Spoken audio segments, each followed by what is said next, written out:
Tony, Is final just start? asked me how I was doing first. I'm so glad you didn't, because I would have been like, I'm drawing a dick for the first time. Oh, awesome. Sorry, I thought I fixed. I really thought that I fixed that. It's fine, whatever. Let me pop the track in. I think the track was from. Was it from Professor Layton? Which one?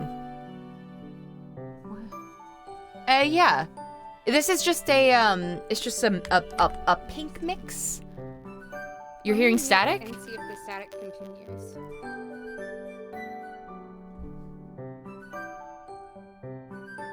Hold on. There, I've popped the playlist in the chat.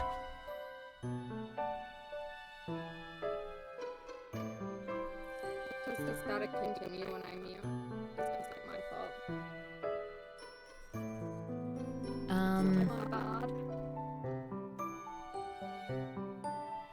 Hold on.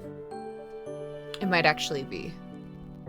Oh shit, okay, wait, I'll No, it might be my fault. I don't know.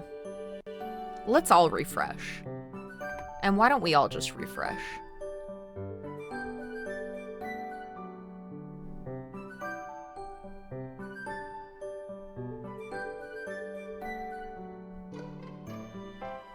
I was robot. Hello. Hello. Hello. Perhaps if it is on mine end. I fucking miss that guy, dude. When is Deltarune coming out, bro? I know. Here, wait. I saw it trending on Tumblr the other day and I got excited for nothing. I've been tricked by a couple of those fake, like Deltarune, like announcements. Like Oh yeah. a few times.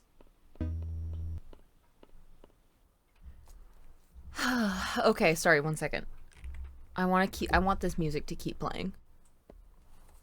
But I'm putting it into a different search engine.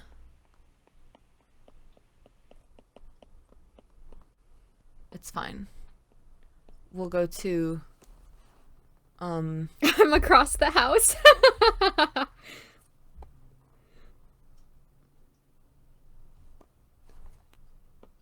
Hello, Stardew Valley.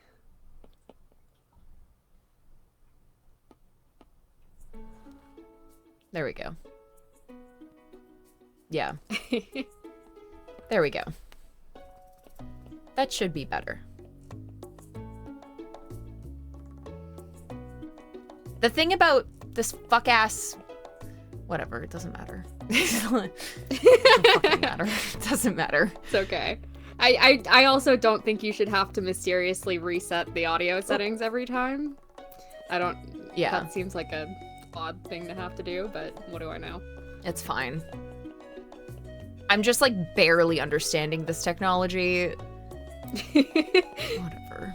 It's because Nightpool gave it to you, and she does this thing where she gives you, like, the best possible technology for what you're asking for. Yeah. But then you try to use it, and you're like, oh my god, I'm too illiterate for this. Yep. Pretty much. Alright, I hope everyone has joined. Wait, Grace, can you talk? Hello. It Yes. is me. Okay, I think your volume is good. Umi, would you join us? Yes. Hello. Okay, and I gotta turn you up. All right. One more again. Hello. And one more again. Hello. Okay. I think that's okay.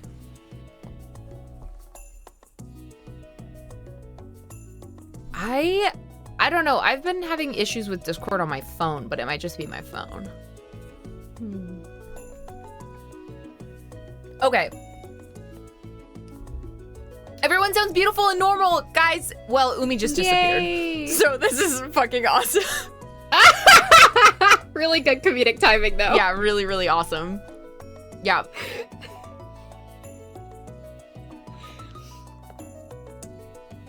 Okay, Umi back?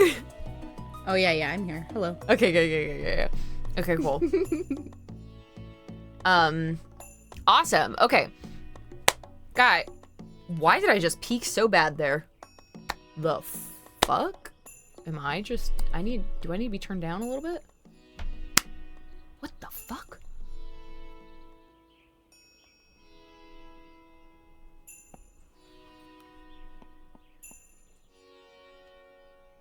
Okay. Sure. For Suresdale, okay. Maybe it just sent air directly into the capsule of the mic or something. I don't know. Okay, everyone's still sounding normal? Yay. Hopefully. Hopefully. Let me know if I'm now too quiet, but I feel like it's probably fine. Oh. Yes, laptop win! Yay. I'm excited for today's this is stuff. the one that's like It's gonna be super long or something. crazy. I'm so excited. What was happening last time? Last time because we had to jump around a whole bunch. Oh, right. So, it was, okay, actually, let me get into the flow chart. Let me turn off the beautiful blooming flowers, even though I want to listen I can't to wait it till the new still. Stardew Valley update, just saying. Ugh.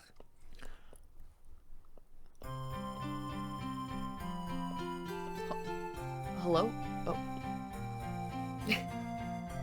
There we go. If anyone could teach you actual chemistry, it would be Akane, I feel. It would be her, absolutely. It would have been her. Okay, so I want to go to the flow chart so that we can kind of like, because we ended at like a spot, we ended at a good spot last time. Loading complete, resuming game. Where is my flow? Okay.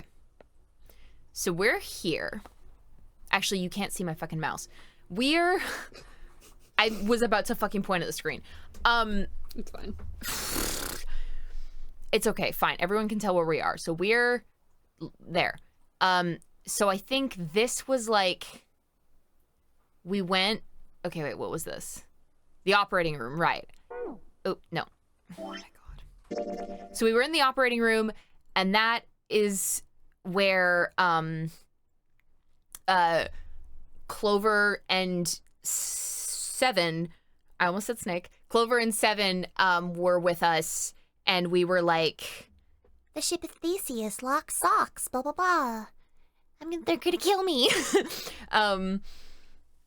And right, and then we gave her the 4-leaf clover, and she was like, What does experiment mean to you? and then it was like, what the fuck is she talking about? And then Seven walked in and was like, the fuck are you doing? Let's get going. And then we went into door 1 with Clover and Ace, and then Clover was just about to tell us something. Clover was just about to tell us a lot, but before that, yes, okay. Junpei, like, very, very insensitively started, like, talking about the state of Snake's corpse to Clover, and was like, oh, and, like, the bone was sticking out of his left arm. And then Clover's like, The fuck did you just say? What did you just say to me? Junpei? Oh no. No, Grace's laptop, no! No. I'm sorry.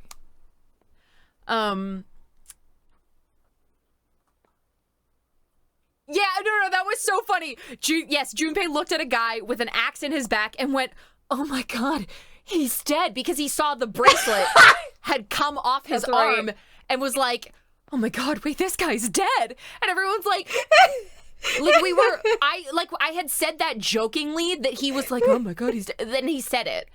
And I didn't know how to respond to that. But then, so Clover now is so sure. We got a beautiful image of Clover crying in tears of joy and giving Junpei a hug because she knew that that was not Snake and her brother's alive.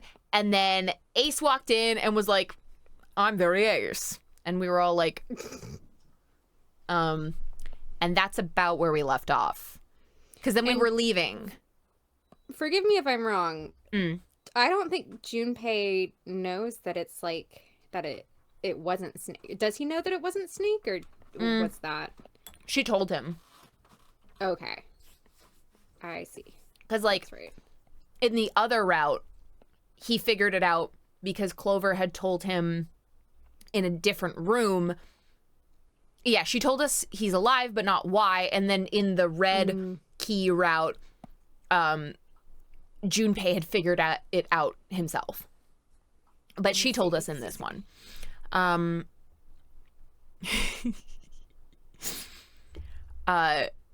this is awesome.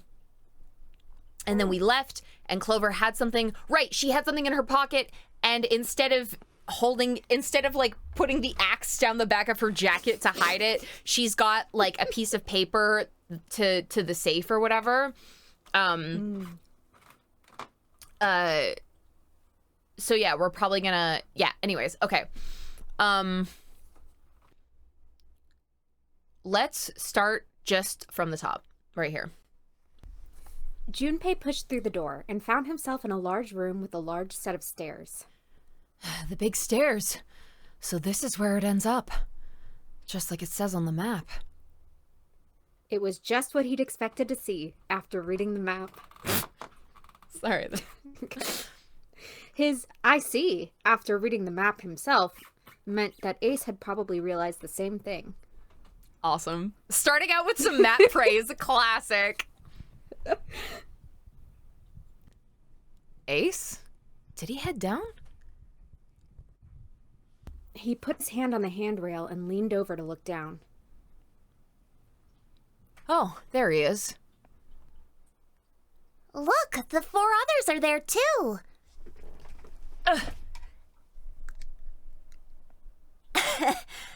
The voice is not here right now. I have to do this. Please leave a message. Please. Hi, it's cool. Oh, she does the thing where it's like, bring. Hello? Psych! She would. You've reached Clover. Like, God, such a fucking early 2000s classic. Okay, sorry. Look, the 4 others are there too. And not just Ace. Santa, June, Seven, and Lotus as well. Really? Let's join them. Junpei and Clover glanced at each other and hurried down the stairs. This is why I shouldn't play VLR. Just map transitions. 1 hour. Oh, okay. VLR fucking sucks anyways. Sorry. Is that the one with the cop? The next one. He's not a cop though. Am I crazy? Is he not a cop? I feel like you guys told me that. Anyways, whatever. He certainly looks like one. He sure does. They reached B deck at the same time. Jumpy, Clover. June's face was excited. Something had happened. That much Junpei could tell by simply looking at her. I feel VLR seems to be extremely polarizing.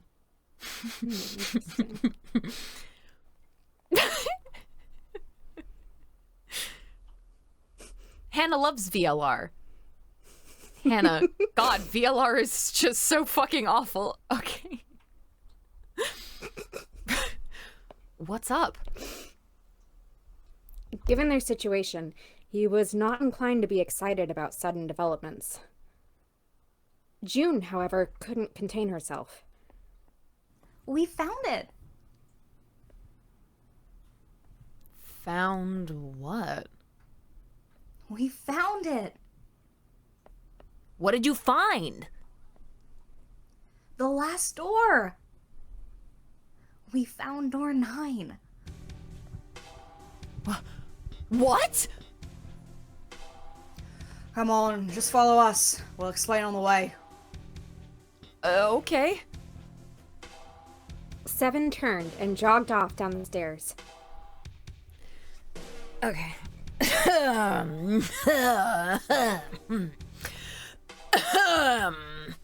Well, if that's the case...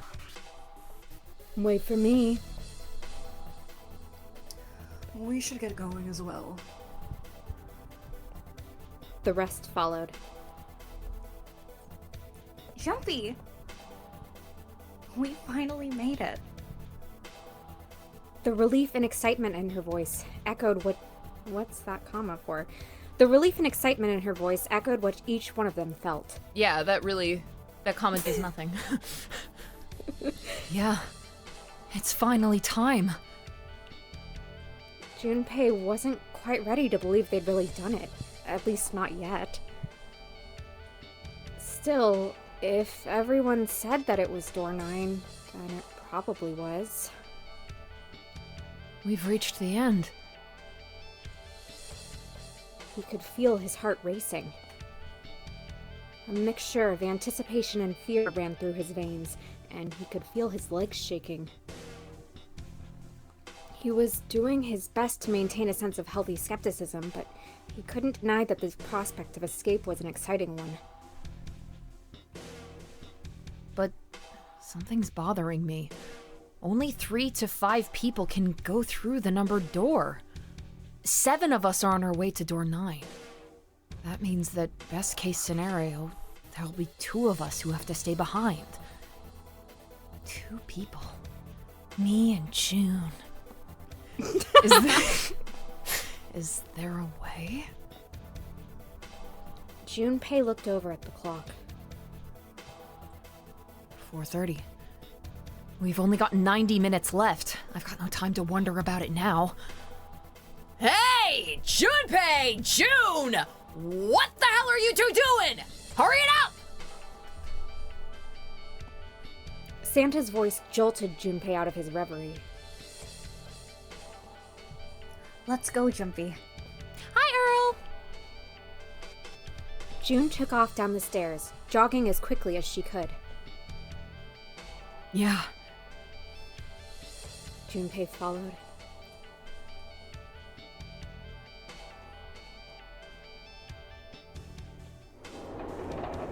No worries, Earl. You know we always take a little bit of time in the beginning to talk about shit like frozen cherries. As a group, they piled onto the elevator and rode impatiently down to E-Deck. It looked familiar. There was a metal grate between the 2 elevators. 7 grabbed hold of it and began to talk. I know I told you I'd explain it earlier, but honestly, there ain't much to explain. After we split off from you guys, the 4 of us got into the elevator on the left, and that took us to the other side of the grate. After that, we headed down another hallway. It took us toward the bow, and eventually to the number 6 that you 2 found earlier. The bow. It's turning Australian again. That's fine. It's like fine. It doesn't. He's a new accent that you made up. Yeah, So true. We opened it and kept going. There was another locked door behind it, like usual, but this time we had to complete 2 different areas before we could unlock it. Once we were through that door, and there was another hallway that went to the other direction toward the stone. Okay.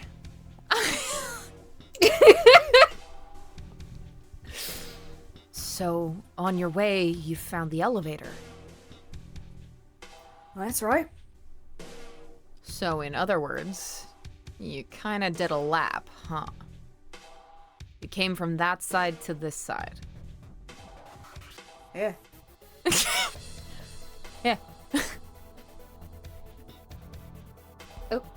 With that settled, Junpei looked around. Like, what? Okay. Okay. Awesome. Cool. So, where's the number 9 door? Over here. Follow me. 7 began walking down the hallway that led toward the stern. I can't help but think that we could have just gone. Whatever, it's fine. Junpei and the others broke into a jog to keep up with him.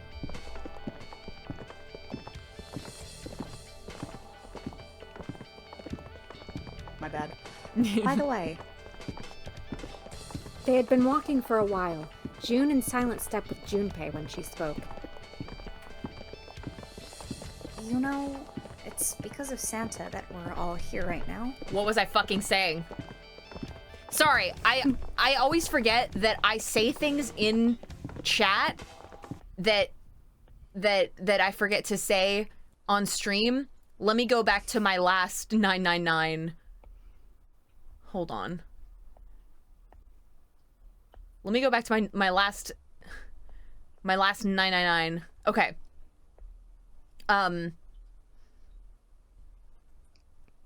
Okay. Sorry. Let's keep the music going. But, so, number 1, Santa hates the number 4 because he and his sister were also in the experiment. And either Clover was number 4 and Clover survived something that his sister didn't, or his sister was the number 4. Or there was a test involving a 4-leaf clover where okay, because, right, no, sorry, hold on. I crumpled up the paper. I crumpled up the paper later.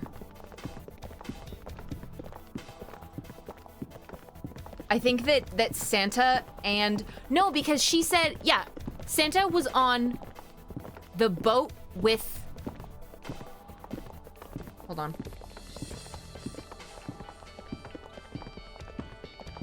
Right, okay, Santa was on the boat with Snake, which meant that that neither of them would have recognized him as one of the only people, or like one of the other people in the experiment, because Snake wouldn't have been able to recognize him, and Clover never saw him. And so I was thinking, like, oh, maybe there was like an experiment involving like because they're doing like telepathy stuff. So if they had like telepathy between like the people on the boat and the people in Nevada, maybe it was like they had to communicate something telepathically. And it seems that they're taking pairs of siblings. So like there was the girl who died, because we know that Santa's sister died. And so we have to assume that the one girl who died was his sister. But she was also on the boat. So it wouldn't have been like that she was with Clover. So I don't think it has anything to do with Clover. I think he just hates a 4-leaf clover because of that experiment. But Clover said that everyone knew what the 4-leaf clover meaning. Everyone in that first Nonary game would have known what the 4-leaf clover meaning was. So I think it's just indicative that he was on the ship. But I think that like,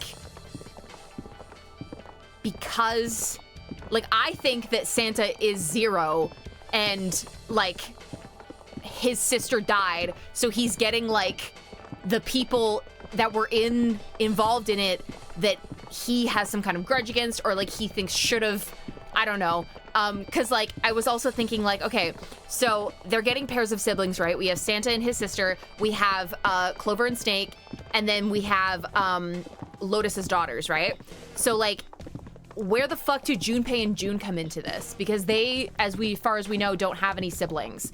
So, I am also thinking that there might have been one control group where, like, Junpei and June were put in there as just, like, single children, or, like, only children to see if, like, telepathy could work without the, like, familial relationship. And, like, June has like a lot of like weird memory problems, and she also like, I think that she may have also been like there's something going on with her where she keeps dying. Like the last time, like the last ending that we did, the red key ending, she just straight up fucking died. after she got like a fever, right? So she was with Santa. No, not Junpei and June's secret siblings. I'm not saying that. I literally said people without siblings to be a control group. Like 2 only children. I said that. Don't put words in my mouth.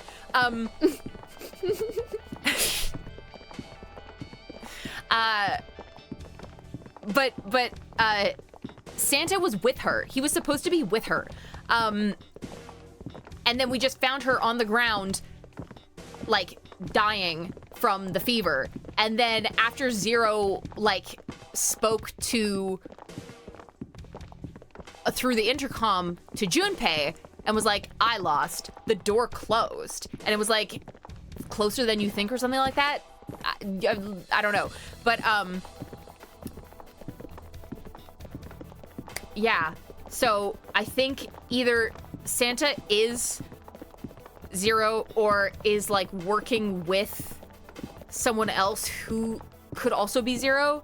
Cause like, I do also wonder if Lotus's daughters are involved in this. Like, I wonder if they kind of misunderstood their mom and like resent her for not asking them about what happened. Cause she said like, I didn't want to bring it up. I didn't want them to like have to relive that. It just never seemed like a good time. Like they started doing better. I didn't want them to like go back into their memories, blah, blah, blah. I didn't know how to talk about it. So I just started trying to find out what happened on my own. But like, if they misunderstood that and were like, oh, our mom doesn't gaff, like, then maybe that could have been like some reason why like they have resentment towards her. And then they would have resentment towards Seven for not being able to like save them because he was on the ship at some point. And then like obviously Ace, duh. Who else do we have? Clover and Snake. Maybe something happened with them where it was like, because that's the thing. Like I kept thinking like, maybe it was like.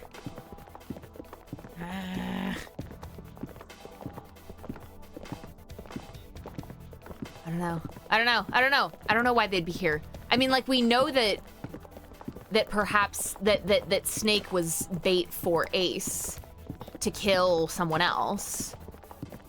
Interesting. Okay, anyways, sorry. What else did yes, okay, I crumpled up a ball and threw it in the trash.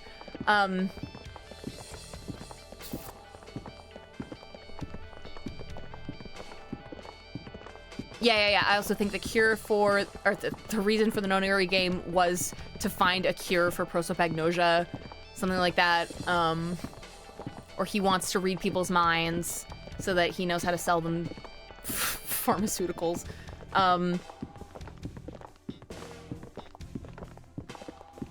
Yeah.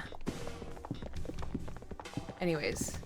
There's some reason why he hates that 4-leaf clover, and it's to do with the experiment. I think the 4-leaf clover experiment is what killed Santa's sister. And so he, whatever. Anyways, yeah, that was my theory time. I would have made a red string board, but I don't, like, I was so deeply I only had time for job and DGS when I made that first string board. Anyways. Did you read this, Umi? Sorry. Yes. Okay. Do you want to just go again? Because I totally took us out of our flow. Don't worry. It's because of Santa that we're all here right now. Are my friends quiet below the music? Whatever, it's fine. I just turned you guys up a little bit. Huh? That all 7 of us are going to door 9. Right. Uh-huh. You don't get it? Santa, 7, and Lotus? What's their digital route? 9. It's 9. That's right. They could have just left me behind and kept going if they'd wanted to. But they didn't. Yes, because Santa wouldn't let them. Okay, I also did have the theory. I did also have the theory that it seems like such a weird crackpot theory though. Like it seems like it doesn't fucking make sense, and I'm literally, it's just vibes based that like June is somehow his sister that like died. Like maybe he's using died in the metaphorical sense of like, I don't know. Like she fully doesn't remember him or something. I don't know. Cause he's always like very, like he's not considerate to anyone else except her. Like consistently. He said, we can't leave June and the others behind. That's why we went looking for you guys. And then you got on the elevator and went back to the central staircase. That's right. Well, I wouldn't have called that one. That Santa would be the one to stick up for you. I mean, see, he's a dick. Junpei felt his eyebrows knit as he considered that. Oh, don't get me wrong. Perhaps June had sensed Junpei's concern. I don't mean that Seven and Lotus said they wanted to leave me behind. We were just talking about it, and Santa objected to it first. Is that so? Junpei was about to respond when Seven suddenly stopped. We're here. In front of them stood a door. So, is this? Yeah. Junpei couldn't see Seven's face, but he could see him nod. There's no other place for us to go? Nope. Just look around. There's a big old iron wall at the end of the hallway. The other hallway on the left and right are blocked by metal grates. I see. It looked as though Seven was right. The door in front of them was their only choice. Alright, let's get moving. He pulled open the door and walked in. Junpei took a deep breath and followed.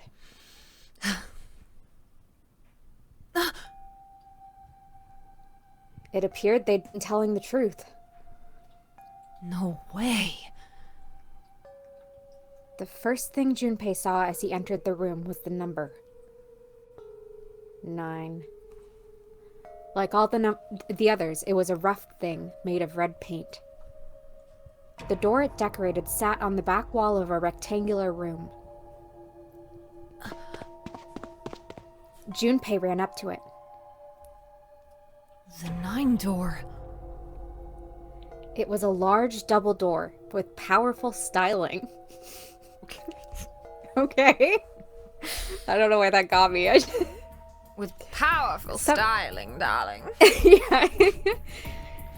Something about it was almost majestic, and it made the red paint look especially garish. We're finally here. Junpei grabbed the handle and shook. It didn't budge, but then he hadn't really expected it to. The red was bolted to the wall next to the door. Its display read vacant. No doubt about it. This is door 9.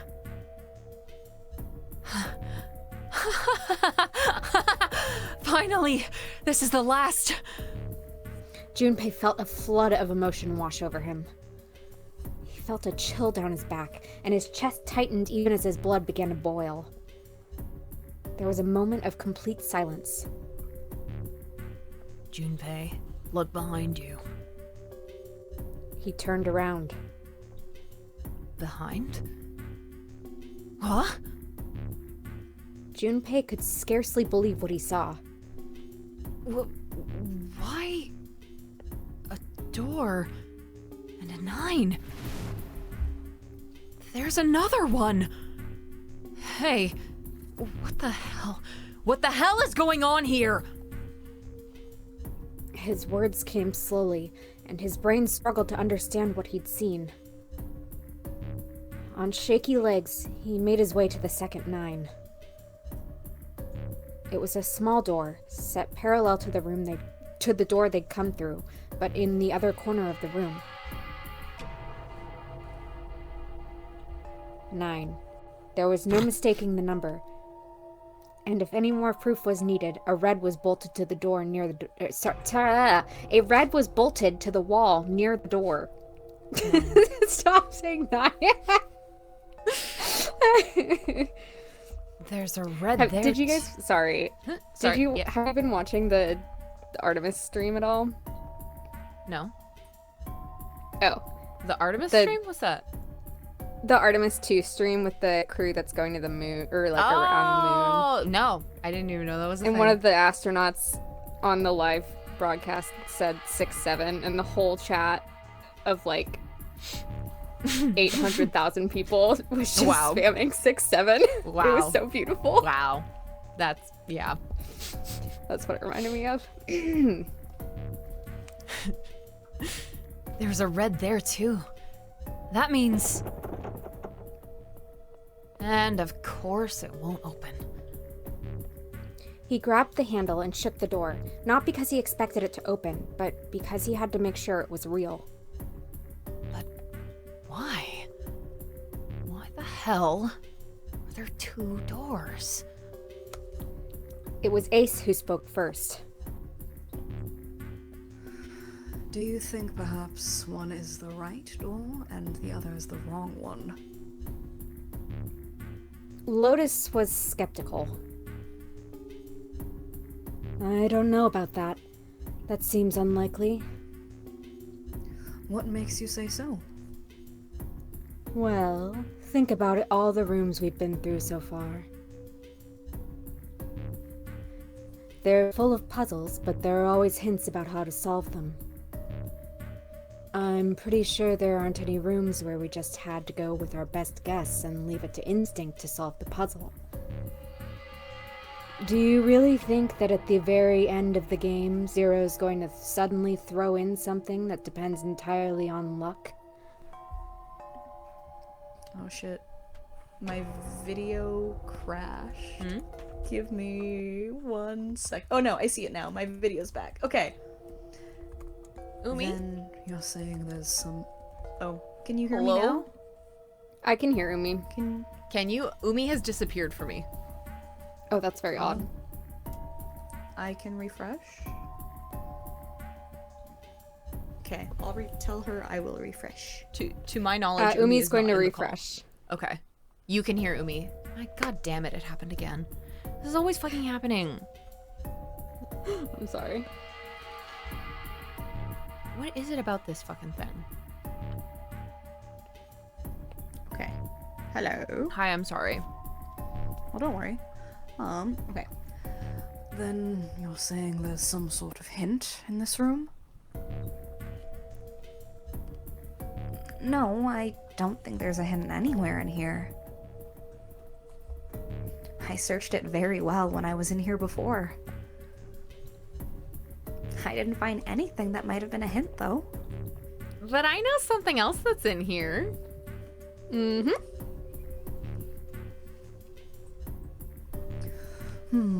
Well, then that means... Yeah, both of these are the right door. I mean, if you think about it, Zero never actually said there was only one door with a 9 on it. It is hidden, but an exit can be found. Seek a way out. Seek a door that carries a 9. Junpei began to mutter to himself. So if there are 2 number 9 doors, if we split it up right... That's not gonna work. Junpei blinked and looked up at Clover. She held out her hand. You've got a notebook and pen, right? Can I borrow them? Yeah, here. Slightly confused, he pulled them out and handed them to her.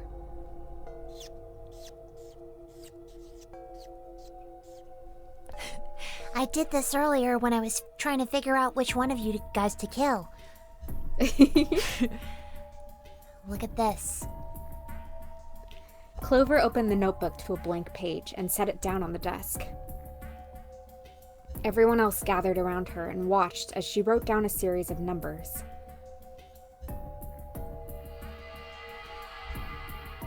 You get it? The numbers on top are all the combinations with digital roots of 9. The numbers on the bottom are the people who don't fit. There's only 8 possibilities if we split up into 2 groups of 3 or 4 people. Umi disappeared from me again. Did she disappear for you?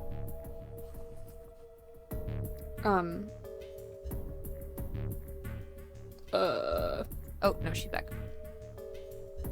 So, if 3 people go through the door, then 4 are left behind.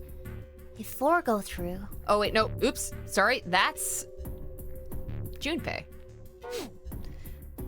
Sorry. I just needed a cough drop. If 3 people go through the door, then 4 are left behind. If 4 go through, then 3 are left behind, right? Yep. Clover nodded, almost as if she were pleased with herself for solving a difficult math problem. No way.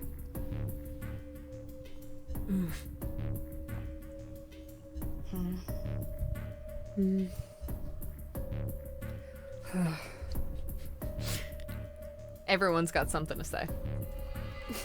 The room went very quiet. Silence lay across everyone like a thick, heavy blanket. I just can't help but notice that it was 18 and then all of the rest of the combinations were 16. Almost like we need 2. No one spoke. Their faces were blank. Come to think of it.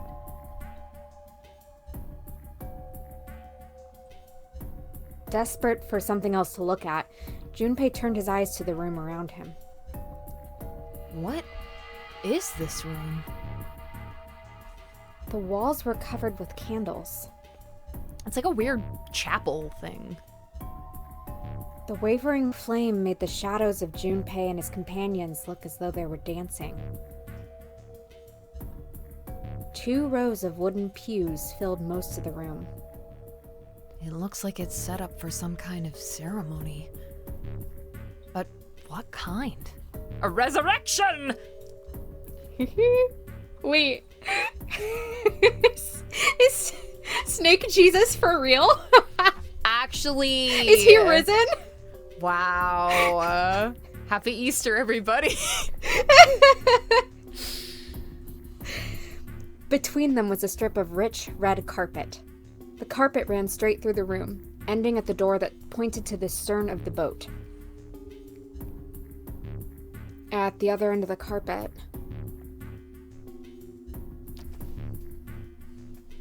Is that an altar? It was a recessed space set into the wall between the 2 other doors. Sitting on a raised section of the altar was a coffin. A coffin. A coffin. A coffin? No, it couldn't possibly be. But if it wasn't, then whose body occupied it? That was as far as Junpei wanted to pursue that line of thought. He decided not to think about the coffin for the time being. Oh, that's so funny, because then if they all make it there, then, like, that means that this is just, like, the puzzle. The puzzle is get Snake out of the coffin, and then you guys can all leave. Yo, That's so funny. wait, true. That's so funny. At that moment, Seven spoke. There was an edge of humor to his voice, but it was forced. Okay, I give up. I give up. I figured if we sat around here long enough, someone would volunteer, but I guess nobody's got the guts to do it. What are you talking about? Junpei didn't understand, and he wasn't the only one. What? You guys didn't figure it out yet? Ugh, fine, fine. Let me enlighten you. Clover was mostly right with her little explanation earlier, but she missed something. She wasn't really wrong, she just... Ugh, screw it. Let me just write it out. Seven snatched up the notebook and began to write in it. Everyone else clustered around him, desperate for a look.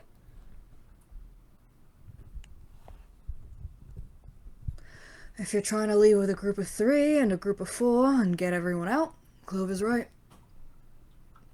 But there's another way. Only one combination, though. If you split us up into groups of 3, 3, and 1, you can make this combination. Wait, this means... Don't get me wrong here, I'm not trying to copy Ace or anything like that.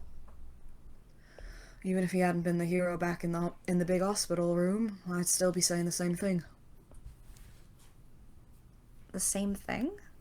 Are you saying... Yeah, I am. I'll stay behind.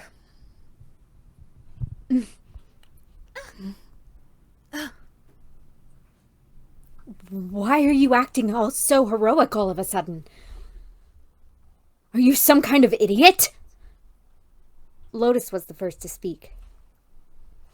That in itself was a little strange. She'd reacted much differently when Ace had volunteered. I'm completely against this. I'll be goddamned if I'm going to have to owe you for getting out of here. The rest of them began to speak all at once. I'm against it too. I didn't want to leave Ace behind, and I don't want to leave you either. I don't like that idea. There's gotta be other options. I disagree as well. I can't say I care much for you being the hero. Whatever. Finally, they quieted down. Junpei looked at Seven. Well, there you go, Seven. Proposal denied. Clover's right. There's gotta be a better way than this. Oh, and there is! I'm so excited. Seven made some noise that was somewhere between a derisive snort and a cough. Doesn't make any sense. He was doing his best to pretend they were making a foolish decision, but Junpei could see the twinkling of water at the corners of Seven's eyes. That was when Santa spoke. Well, I am not opposed. Whoa, hold on a minute. I haven't said anything yet. Until then, Junpei hadn't realized that Santa had stayed quiet for the whole discussion of Seven's fate. Something in his voice made Junpei uncomfortable. Yeah, I have that effect on people. Are you agreeing? You want to leave him here? Santa shook his head. Nah, I'm against it. I don't want to leave Seven here alone. Then I don't see how it matters. I said alone. Huh? I said I don't want to leave Seven alone. There was a dull shine in Santa's eyes. They were cold and hard. Junpei felt himself shiver. What the hell are you... What, you don't get it? I can't leave just one person. I need 2 more. 3 people, including Seven. I'll be leaving 3 people behind. What? What do you mean? That's my proposal. No. Those are my orders. Interesting. Interesting. Okay. Interesting. What do you mean, orders? What the hell makes you think you can order us around?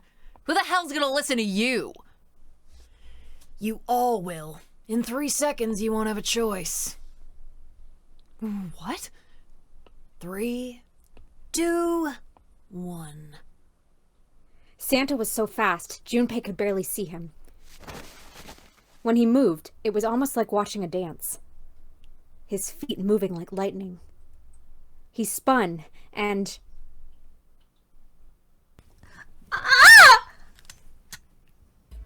Oh shit! Fuck, bro! He had Never June! mind. Never mind. Okay, so what the fuck, Must dude? we have the woman taken hostage again? We already did this one. We already did this one! This art is awesome, though. Yeah. See? I told you. His lips curled into a cruel, mocking smile. Like, man, he literally gave you a countdown and everything. Yeah. Huh? What? A shudder traveled the length of Junpei's spine. Sorry, this art is fucking awesome. It's so good. Why? What the hell is that? Where on earth had Santa possibly found a gun? Junpei's questions roared in his mind, but his mouth refused to ask them. Seven spoke, almost as though he had sensed Junpei's confusion. The gun's from the other room. He really does just have like 2 headbands on. Yeah. What room? One of the rooms behind door 6. That doesn't fucking matter, guys. He's got it. I should have known he was gonna do this. I should have taken the gun. Well, it's too late now, fat ass. Okay. Uchikoshi. Come on. God. Damn it.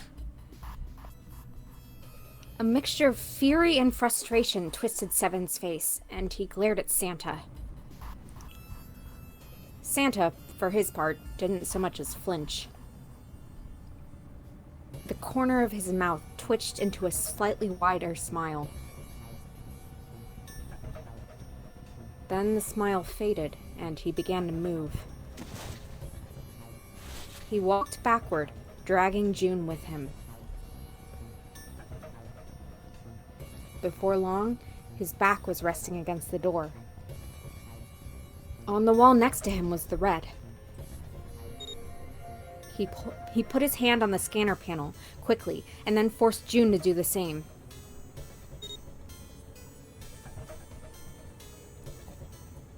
Now, time for you to start following my orders. I really like the expressions they've been giving him in this art. Yeah. It's really good. Whoever this fucking artist is, dude. Ace, Lotus, congratulations. I've chosen you to come with me. Put your hands on the red. 3 plus 6 plus 1 plus 8 equals 18. That was what Santa had meant when he said he needed 2 more. Hey, you deaf? I gave you an order. Santa's eyes narrowed to slits. He glared at Ace and Lotus. They stayed, frozen, like deer caught in the headlights of an oncoming car. Right. Fine. I didn't want to waste any bullets, but you guys just don't get it. No sooner were the words out of Santa's mouth than his hand twitched, and the gun roared. Okay, never mind. Sorry, I take back my other theory. I told you it was a crackpot theory. Oh, okay. A section of the floor exploded, scattering wooden splinters across the floor. A thin plume of smoke snaked out of the hole in the floor. There could be no doubt that the gun was real and worked. He really shot it. But why? Santa, why are you... Clover's voice spoke of betrayal and disbelief. Santa, I thought you were one of us. I thought we were friends. What? You knew about the leaf words and the four-leaf clover. Santa's cheek twitched, almost imperceptibly. What the hell is that shit? I've got no idea. You're lying! Shut up! Just shut up, you stupid bitch! Hey. Can we stop? Rude! Rude!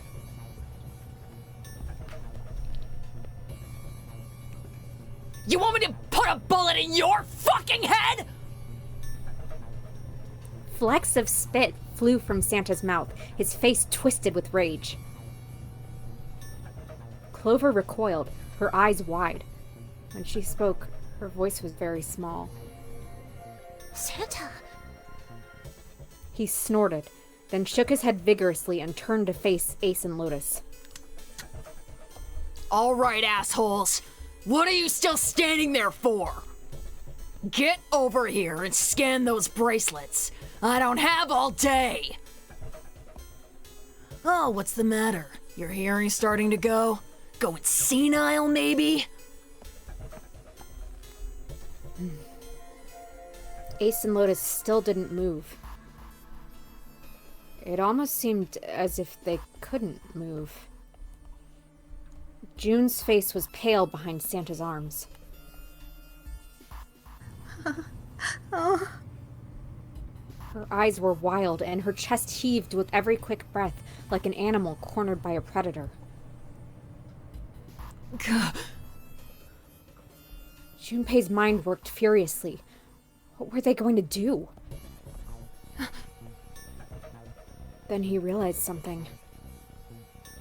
There was nothing they needed to do. There was nothing to debate. That's it.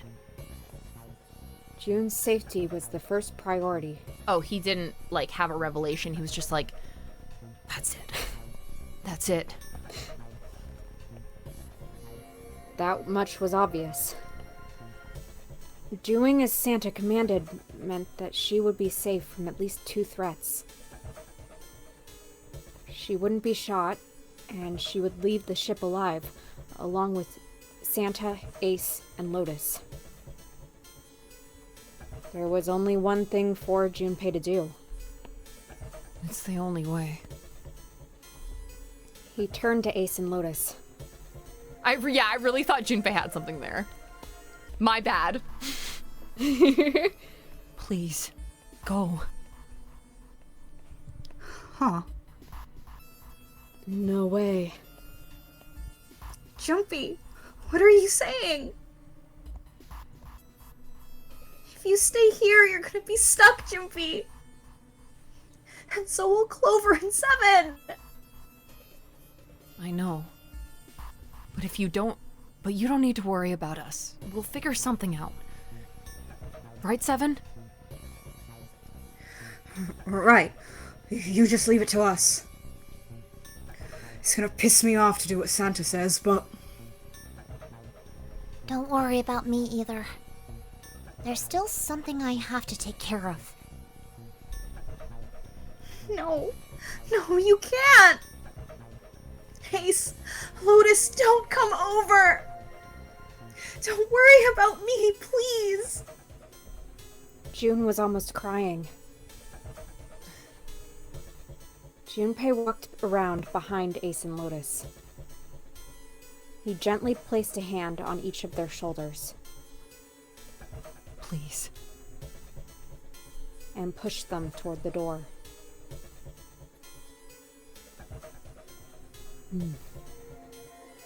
They almost stumbled, then righted themselves and took another step. And another. They turned around, and Junpei nodded. Go. Alright. Fine. Ace and Lotus turned around again and walked slowly toward the door where Santa was waiting for them. Oh, posture check. After what seemed... Sorry. Oh, that is a good idea. After what seemed like an eternity, they stopped in front of the door marked 9. Oh, plus water. Because of course I fucking forgot to reduce the cost. I'm sorry. The Italia shirt. Yeah. What? I like it.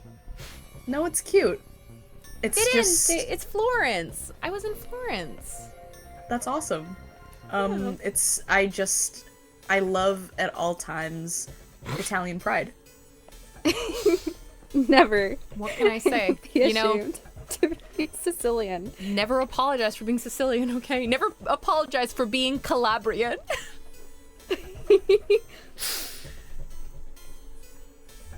Oh my god, I'm so thirsty and drank the entire glass by my bed. Yeah, actually. This. Wait, did you read this? Yes, I did. Okay, sorry. I'm also... Do you want me to read it again? Now that our natural light is all gone. I'll turn my ring light on. Should have just had that on, but it's okay. Ugh. Hey, baby. Hey, baby. You all right? Santa smiled. All right. Now let's get those hands on the scanner panel. What's the holdup? What, you think I'm fucking around here? I don't give a shit about this girl. The red doesn't need a person, you know. All I need is the bracelet.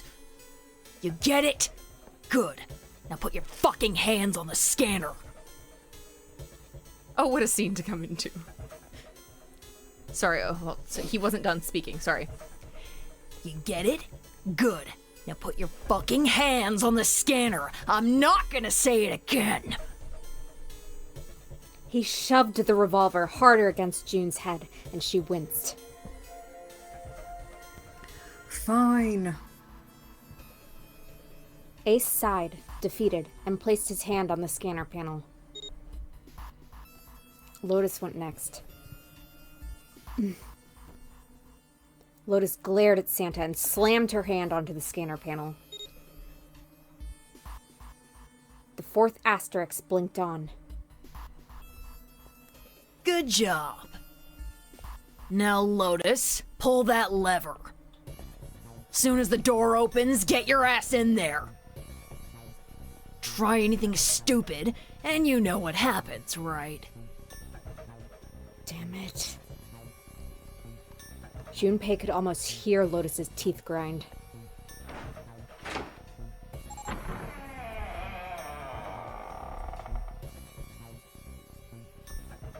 The door slid open.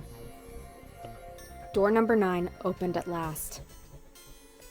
It opened with a low, powerful rumble, a drum roll to welcome the chosen few. Good. Go! Lotus and Ace walked through the door, their eyes furious but defeated. Santa waited until they were all the way inside, then hauled himself and June across the threshold as well. 6, 7, 8... Later. Okay, now we get to go find Snake. After exactly 9 seconds, the door swung shut. He waited until the 9th second so that he could be like, Later. and like the door would close really dramatically. I know he did. The gust of air it created caused the candles on the altar to flicker and die.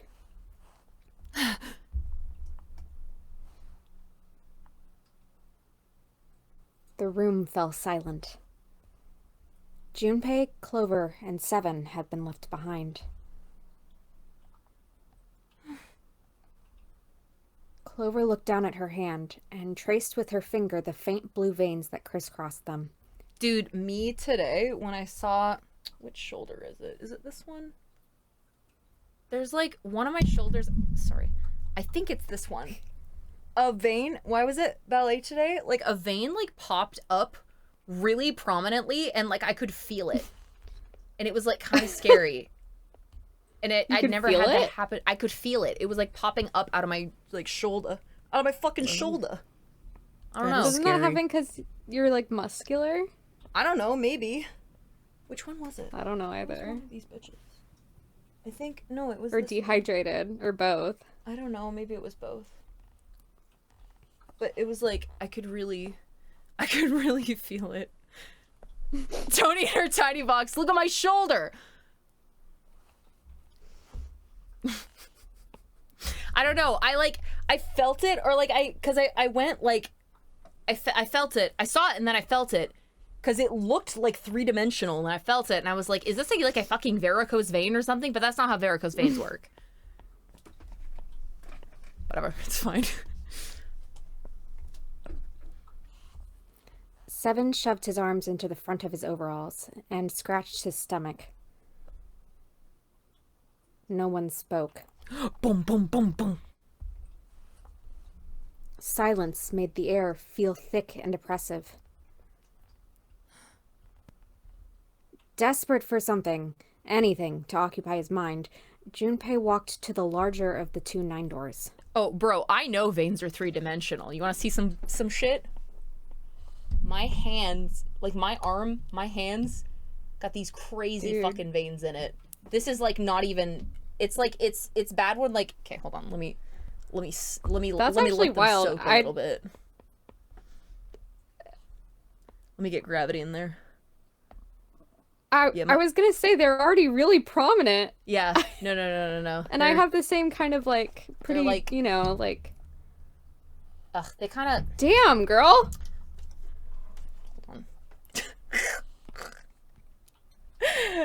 This is so stupid, but like you can see they're like start to pop up like on my wrist and like up That's my wild. arm. Yeah, it's like kind of crazy. You can't see fuck from shit over here. No, I literally don't think I need to be less hydrated to show my veins. 'Cause it doesn't, dude. My veins will show up no matter how hydrated I am. I've got, like, my mom and I both can do this party trick where you, like, kind of, like, flatten them and then you let go and then they go, like, boom. What? Yeah, it's really funny, actually. I'm not, like, I don't give a shit, but my mom is very self-conscious about it. Oh. Yeah, so I always have to tell her, like, oh, mom, you have veins, you know, like a human being, like a person has veins.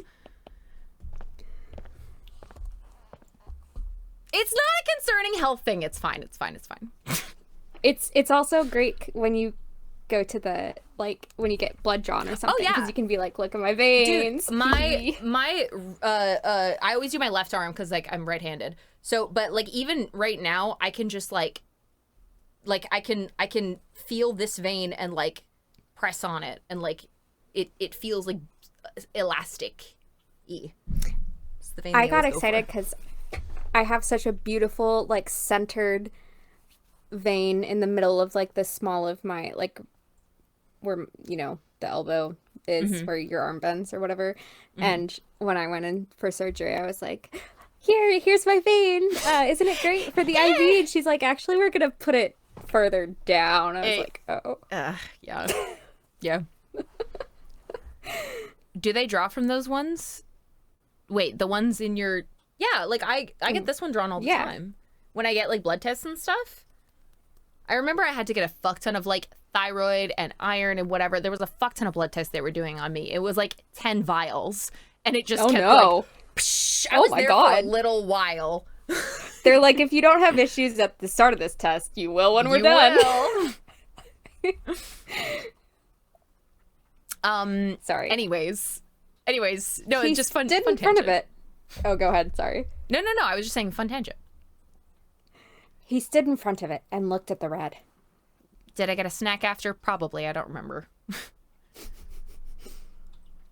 It read engaged. He moved to the smaller door. Wait, what's dang fever again? Dang. Ding? I think it's pronounced dengue, Is it but dengue? I'm not sure. It could be French where you're like, dang. What is dang? How do you pronounce? Mosquito-borne viral infection causing high fever. Ooh, yikes. Evil mosquito I don't like disease. Oh, fuck. How to pronounce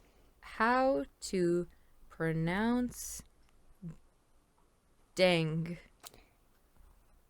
The only reason I think I know is because I listen sounds to like this podcast dengue. before you. It sounds Kills your Swahili. platelet count. Sorry, what? Like that. It sounds kind of Swahili.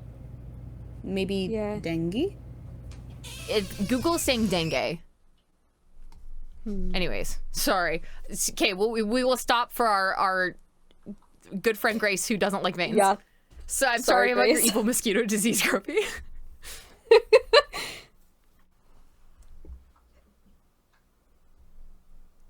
The digital root of the remaining people was 7. That's so interesting. There was no possible way for them to open a door with 9 on it. Junpei touched the surface of the door. June. He thought about June, about Akane Kurashiki. Was she safe? That was all that mattered to him. If she was alive, if she had escaped this horrible boat.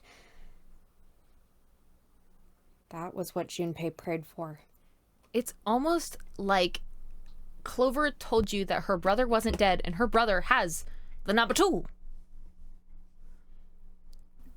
7 came up next to him. He pulled off his hat, scratched his head, and sighed. So, what do you want to do, Junpei? What do you mean, what do I want to do? What can we do? 7 opened his mouth to respond when... Yeah! Yay! A noise echoed through the room. Someone was pounding on something vigorously. It wasn't mechanical. It was certainly human.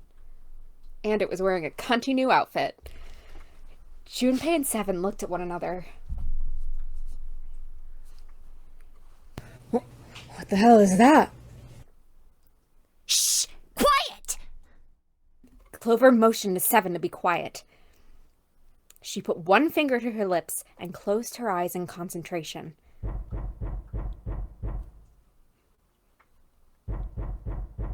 The 3 of them listened, trying to determine where the sound was coming from. So excited. I'm literally so fucking excited. This is what I've been waiting for! Fucking! Yeah. Where's it coming from? Diva, get up! Could it be? Hey, I think it's coming from the coffin.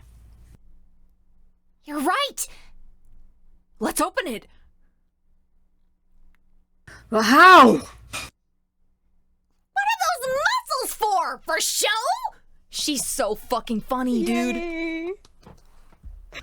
You're telling me to force it open? Just shut up and try! Junpei and 7 grabbed hold of the coffin. They tried to get a good grip with what little purchase they could find and pulled with all their strength.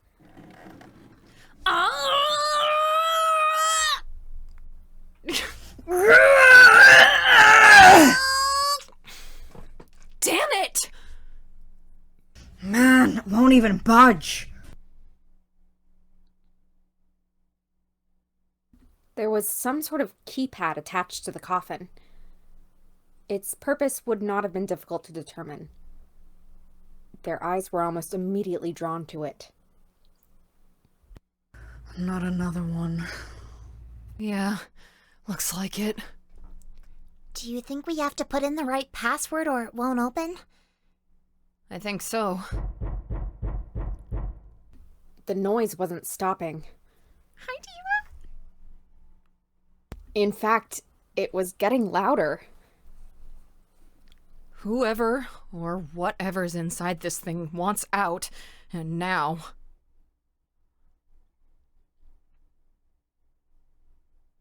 I know that. But how? Without a passcode, I don't think there's much we can do. They couldn't even tell how many numbers the passcode needed to be. Isn't there a hint somewhere? Well, let's look for one. Dude. Please, please, please, please, I need Clover to see him again. Please. Unfortunately, there didn't seem to be anything near the coffin. Clover ran to examine the pews, and Seven investigated the desk, but they turned up nothing. Come on, Clover, I know you have that note. There's nothing here. Not making this easy, are they? The sound still wouldn't stop. It wasn't a noise that belonged in that room.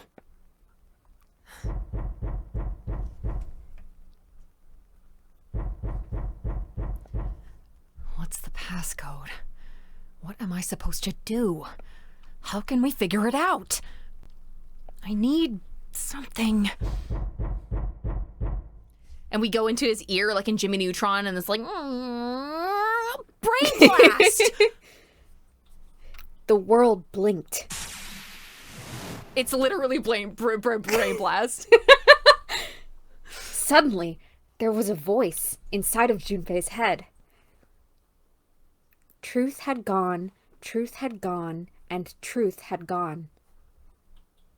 Ah, now truth is asleep in the darkness of the sinister hand. Why would that be in his head? He's never read that before. What? What the hell was that?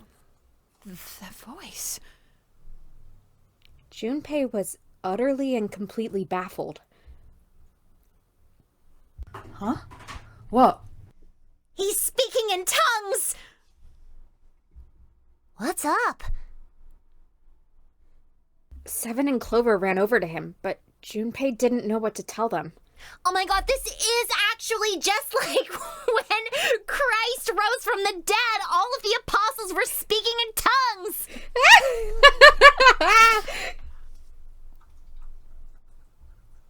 If he told them he'd heard a voice, they'd laugh, or worse, think that he was going insane. So all he said was, Oh. Nothing. he cleared his throat a little too loud and looked pointedly down at his bracelet. What just dropped on the... Oh. Happy Easter, guys. There were a pair of small buttons protruding from either side of it. Well, yes. That's a different day, actually? I can't remember, dude. No, it's not. Easter Monday.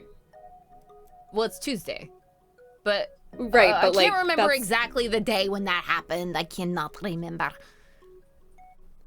Oops. What did I just click on? Anyways. Junpei... He pressed the buttons. It was, truth had gone, truth had gone, truth had... right, left, right, left, right, left.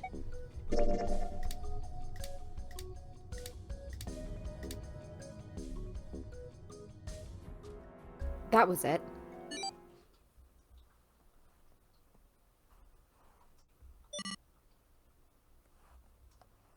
Eight numbers blinked on and then off on the bracelet display. It's Pentecost. No, you're right. You're right. You're right. It is Pentecost. Sorry. Oh, I'm a bad What? Catholic. Wait, huh? I'm so confused. Pentecost is when it's like, oh, the Holy Spirit came down to all the apostles and they all spoke in different tongues, but they could all understand each other. I was thinking that you were saying that, like, the rising actually happened on a different day, and I was like, No. confused. I was like, am I stupid? No. I should have known that, and me not knowing that will disappoint my father. Well, he's not here, so that's fine. True. Junpei checked one last time.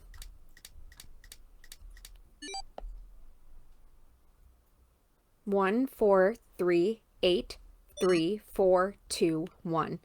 1, 4, 3, 8, 3, 4, 2, 1. Huh? Huh? This is just like Pentecost! Hey, what the hell were those numbers? Oh my gosh, are those? Junpei didn't answer. He simply walked straight to the coffin. He knelt down in front of the keypad, running over the numbers in his head so that he wouldn't forget. 1, 4, 3, 8, 3, 4, 2, 1. 1, 4, 3, 8, 3, 4, 2, 1. 1, 4, 3, 8, 3, 4, 2, 1. 1, 4, 3, 8, 3, 4, 2, 1. With trembling fingers, he punched them in. 1, 4, 3, 8, 3, 4, 2, 1.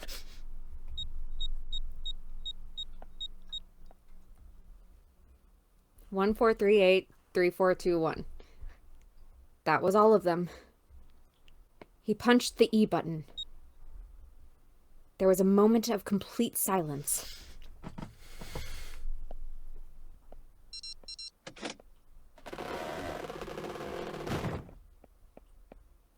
Then there was the sound of the coffin lid unlatching. Someone sat up out of it.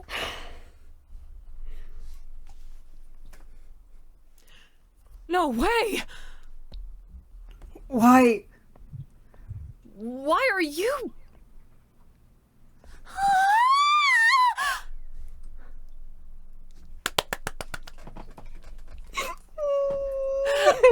And like I knew he was in there, but I'm ecstatic. I'm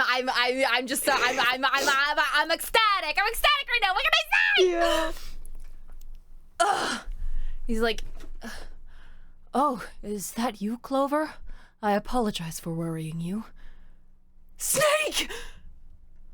You. Why?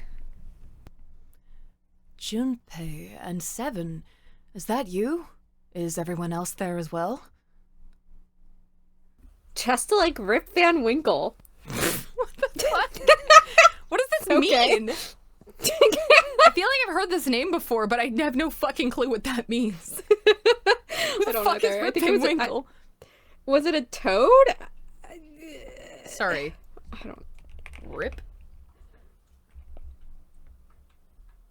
Rip Van. I think it's a toad that hibernated or some shit. Rip Van Winkle is a classic 1819 short story by Washington Irving about a good-natured, lazy Dutch-American villager who sleeps for 20 years in Catskill. Sure.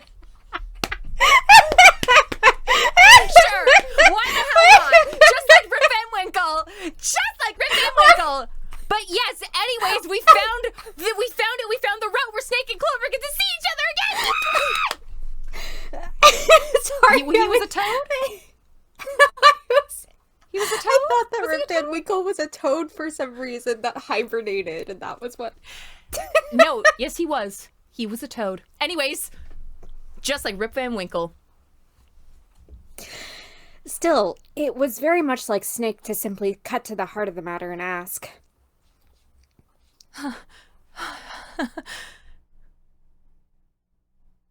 Jeez. Junpei and Seven shared a wry smile. Clover's eyes were filled with tears. You're back! With a cry of joy, she leapt into Snake's arms. Yay!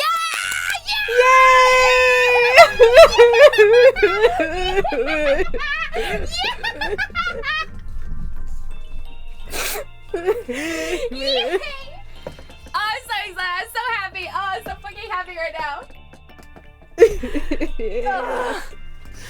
Yay, yay, yay, yay, yay. Sorry, my headphones fucking fell on my earballs.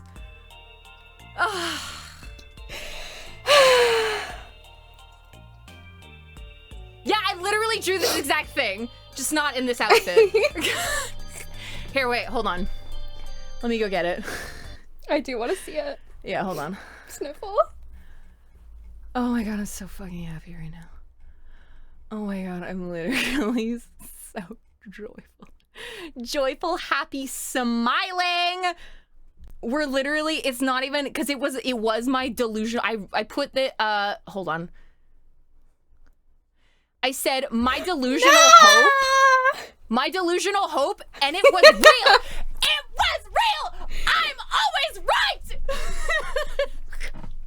Yay!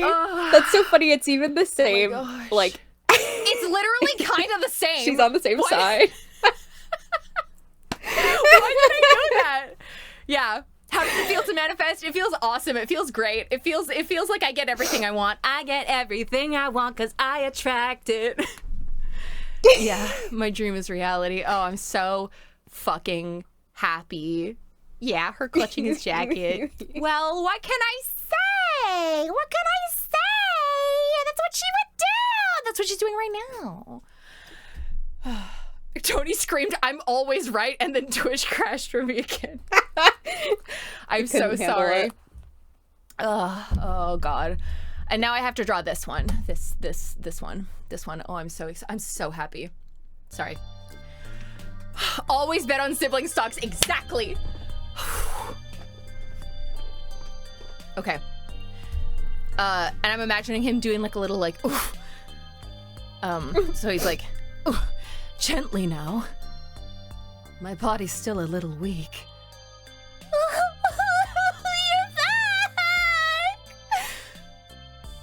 Clover looked like nothing so much as a lost child who had finally found her home.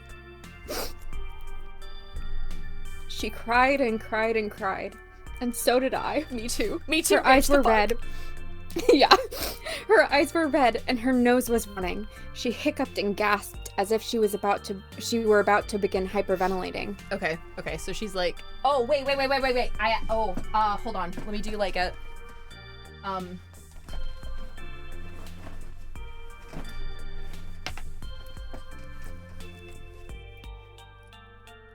imagining like she's like, oh, you're back.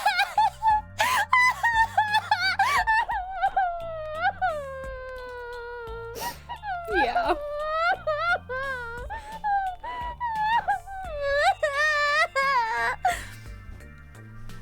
Like into Yeah. the cloak. Yeah. You're back. You're really here. Her voice was happy, but almost desperate, as if she feared he would disappear again if she stopped talking to him. Thumbs down. Tear after tremendous tear rolled its way down her face. Her small arms strained as she clutched Snake's body as tightly as she could. Perhaps she had to convince herself he was real. Perhaps she was worried he would be gone the moment she let go. Perhaps she simply didn't know what else to do. You're back. Come now, what's gotten into you? You're acting as though I've returned from the grave. Well. She's like, not as though you did. I really thought you were dead. Huh? You jerk! Idiot!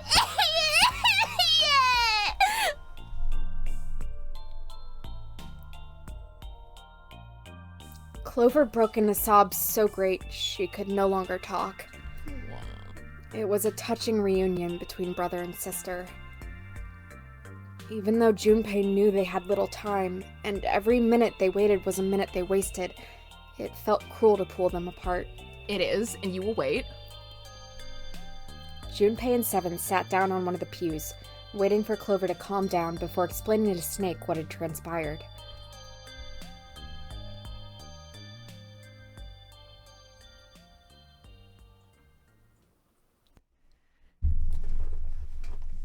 Sorry, I have to get out of the yelling range. I see. I believe I understand things rather well now. Thank you. In the shower room, there is a dead body wearing my clothes. Because of that, you thought that I was dead, correct? He had quickly and neatly summarized the events of several hours. Which is a foreign concept to these people. Yeah. Yeah. Junpei nodded. I like to picture Snake doing silly stretches as they explain all the lore he missed. Dude, wait. So he's like, I see. I understand things rather well now. Thank you. He's doing the arm behind the head one where Yeah, he's doing the the shoulder stretch. in the shower room, there's a dead body. Wearing my clothes. You also discovered a corpse in the captain's quarters, and Santa turned on you here, in this room. Do I have it straight? Well, the dead body in the captain's quarters is a surprise. Sorry, there wasn't a good time to tell you. Don't worry about it. Well then, I've got a pretty decent idea of what happened while I was indisposed, but it's still something of a mystery who did all this, and why. The corpse in the shower room that looked like me, and the corpse in the captain's quarters. Why were they killed in the way that they were? You don't know? No, why would I? The guy in the shower room. We don't know who he is, so let's just call him Mr. X. What was Junpei calling him again? Was it Guy X? Or Guy... It was Guy something. Anyway, this Mr. X is wearing Snake's clothes. Guy X, yeah. But you're wearing some kind of weird robes. Yeah. Snake is like, bitch, I was in a coffin. How would I know? That means someone took your clothes and put them on Mr. X. We need to figure out who that was. I apologize, but I have no idea who might have done this to me. I only just now woke up. I was unconscious during all the events you just described to me. They must have undressed me and changed my clothes during that time. When were you knocked out? When we split up to look for the red. Where did they get you? Do you remember? It was in a small room in one of the hallways on C deck. What happened? The same thing that happened to every one of us when we were abducted. A canister releasing some sort of gas was thrown into the room. I believe the gas is some sort of incapacitating agent. And that means it was... Zero. Looks that way, huh? There's nothing else I have to tell you. When I woke up, I was in this coffin.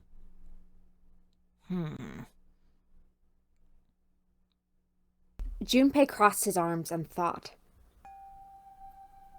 Why? Why did Zero make Mr. X wear Snake's clothes? How would that benefit Zero? I don't get it. What the hell does any of it mean? And I have no idea how I got the passcode for the coffin either. Chat, do I submit my assignment kind of half completed if I'm out of ideas? Yeah, I mean, do your best, but when is it due? If it's due. When is it due? Because submitted half-assed is better than not submitted at all. And that's... Oh, you got an extension for tonight. Okay. I mean, yeah. Do you need to bounce ideas off of us? What is the paper about? Are you allowed to say? Or the assignment, I guess. You didn't say it was a paper. I have no idea how I got the passcode for the coffin either. Truth had gone, and truth had gone. Where did those words come from? Why did I feel compelled to push the buttons on the bracelet after hearing them? Oh, if it's organic chemistry, I'm so sorry. I have nothing.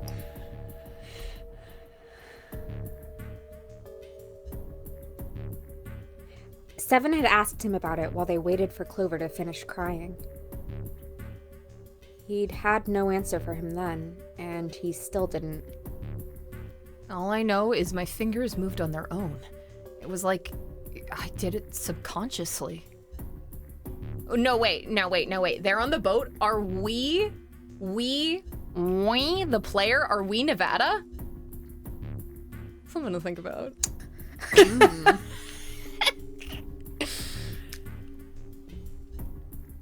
I'm so sorry. I wish I knew about organic chemistry, as we've previously discussed, but I do not. So sorry. I chose to be an artist, unfortunately.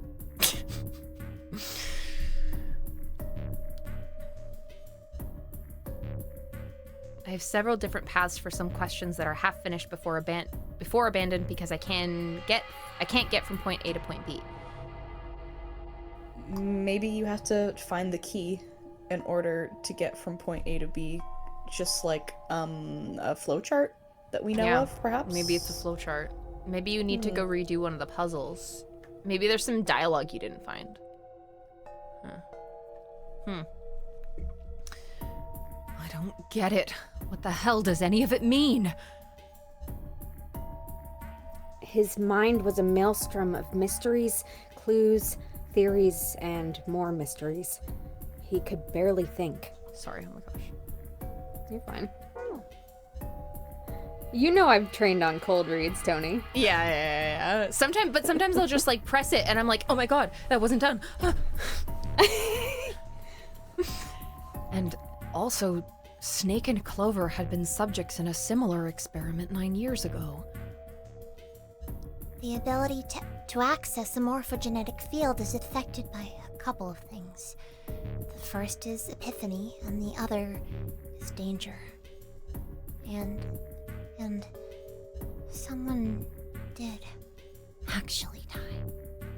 A girl. Her name was...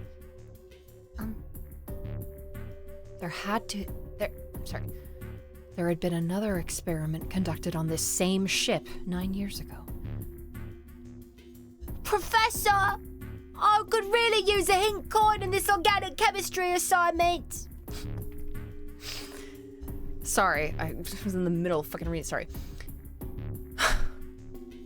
Do you guys know I have attention deficit disorder?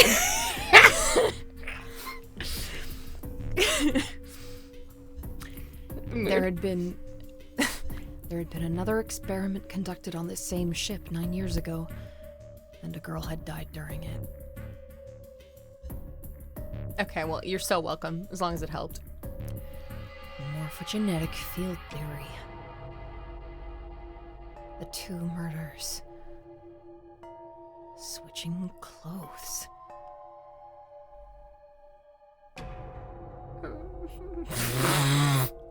See with the penis, why do you ask? It just didn't click, okay? It's not my fault, it was like a square looking Y, alright? Tony, if it makes you feel better, yesterday I was listening to the Artemis 2 live stream for like 8 hours, right? Just in the background while I was working. That's beautiful. And then after, it was like the astronauts went to sleep and it was like just just footage of the outside of the spacecraft. I switched to an Apollo 13 documentary, but I couldn't pay attention to it. So I was scrolling on my phone and just like listening to this Apollo 13 documentary, and all of a sudden I heard the phrase, "Houston, we've had a problem," and I got really scared. Oh, because I thought it was coming from the live stream. Yeah. That would be scary. Right. That would be quite scary. But I was like an hour into the documentary. I just forgot. Yeah.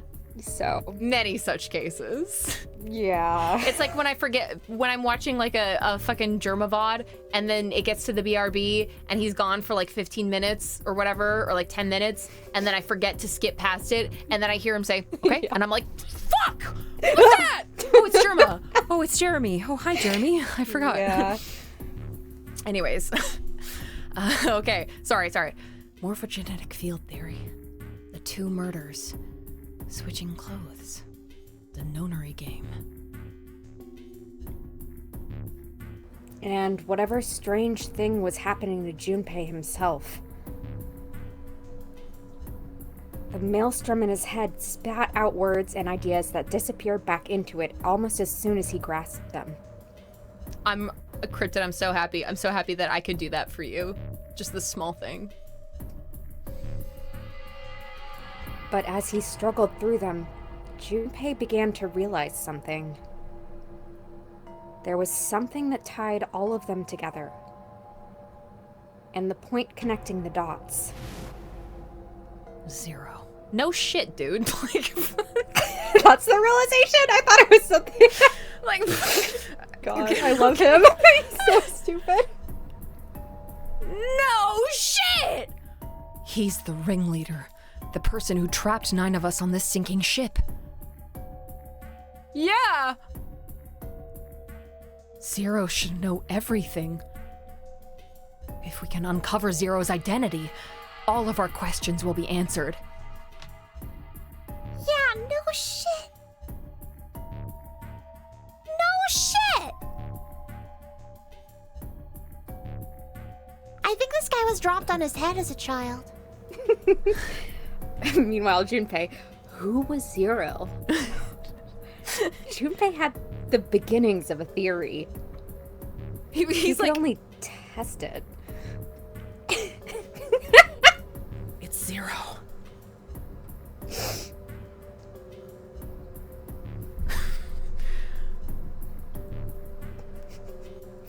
Or perhaps... like, Snake and Clover just, like, look at each other, but Snake, like, can't even see her. He's just doing it for, like, the motion of, like the camaraderie of it all. Like, reassuring his sister that, yes, he's also hearing this, even though he can't, like, exchange a glance with her. He's just like... At any rate, we'll have plenty of time to decipher the details later. For now, it is of utmost importance that we escape. Junpei, it was 4:30 the last time you checked the clock, yes? That means we have less than an hour. We must hurry.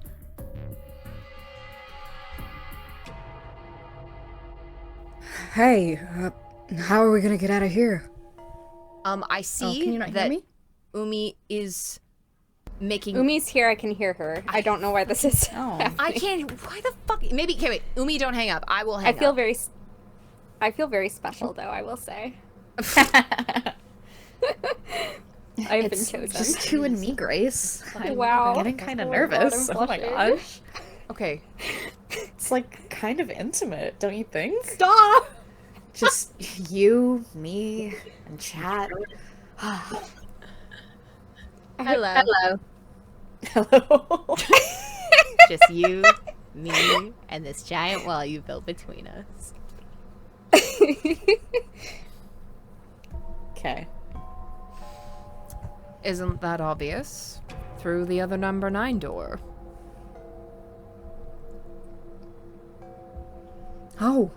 Oh yeah, you're right. With Snake, we can open the door. Don't tell me you hadn't figured that out. As they sniped back and forth, Junpei glanced at Snake's left hand.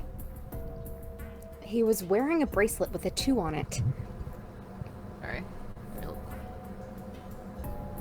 Come on, you gotta tell me these things. I assumed you'd figured it out. I miss him. He is so fucking bitchy. Forget it. Let's just get going. 7 stomped off toward the smaller number 9 door. Clover, Snake, and Junpei followed. 7 quickly laid his hand on the red. An asterisk appeared on the screen. Junpei and the others followed suit and laid their hands on the scanner panel. Soon, there were 4 asterisks on the screen. 7 glanced at them, then laid his hand on the lever of the red. All right, you guys ready to go? Yes. Yep. What's your fucking problem, Junpei? Junpei paused for a moment. Not yet. Huh? Before we go in, I'd like to check something. You want to check something? Yeah, but before I do... Seven, could you pull the lever? I want to make sure we can verify with just the four of us. What do you mean? We don't need... Just do it, alright? But if the door opens, don't go in yet, okay? Please, this is really important. Yeah. You want to check something. You, Junpei, want to check something. I really need to check this, okay? Work with me here. Junpei looked directly into Seven's eyes.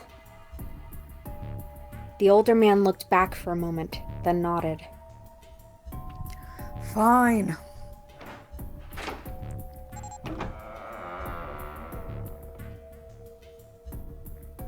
Seven pulled down on the lever, and door 9 creaked open. Then they waited. 6, 7, 8.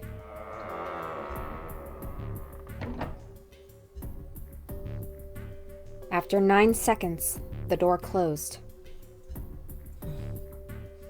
All right, that means the four of us can get...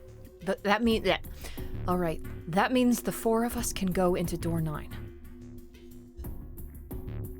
So? We knew that already. It's obvious. Obvious. Yeah, you're right. It is. Now, what happens if we add Zero's bracelet? What? Zero's bracelet? Why don't you take it out, Clover? For a moment, Clover looked surprised, but she recovered quickly and stuck her tongue out at Junpei. So you did know I had it. I picked it up because I thought it might be useful sometime. She reached into one of the pockets of her voluminous jacket and produced a bracelet. Junpei took it from her and turned to Seven. This was on the left hand of the corpse in the captain's quarters. If you look at it, you can see it's got a 0 on the face. Just to make this a little easier to talk about, I'm gonna call the guy we found dead in the captain's quarters Cap. Then I should be able to open door 9 with just me, Clover, and his bracelet. Okay. Though the big question is, if Cap is the mastermind of this game, would he really put one of these bracelets on? Anyway, let's just give it a shot. Clover, give me your hand. Okay. Now the captain's bracelet. And pull the lever. However, the door didn't open. The red's display read error. I knew it. Now, what does this tell us? Maybe the bracelet has to be on your wrist in order for it to work? No, that's impossible. Did you see how the panel showed a 3rd asterisk when I scanned Cap's bracelet? Whether or not it's on your wrist doesn't matter. All you have to do is put the bracelet near the panel for it to register.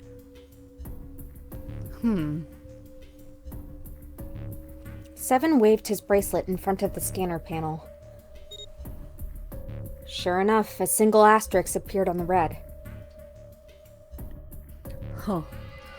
Looks like you're right. See? So what does that mean? There's only one possibility. That bracelet isn't the number 0. Is that what you're saying? That's right. Then, what number is it? Let's find out. Junpei Oh, I see. scanned the bracelets with this combination. We know it was 6, wasn't it? We know from the last one. So we want it to be, we need it to be, okay, 12. So we need, so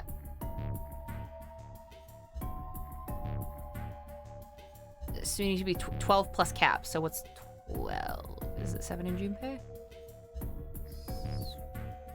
Yes. Yes. Let's try 7, me, and Cap.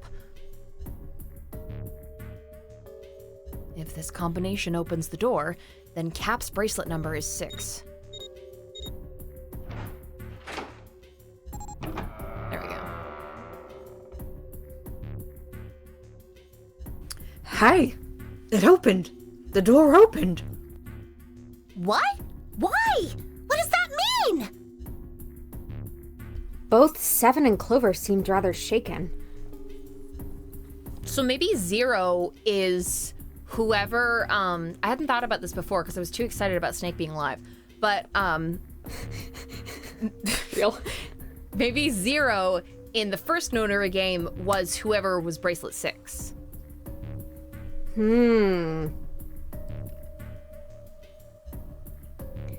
As they turned to look at Junpei for answers,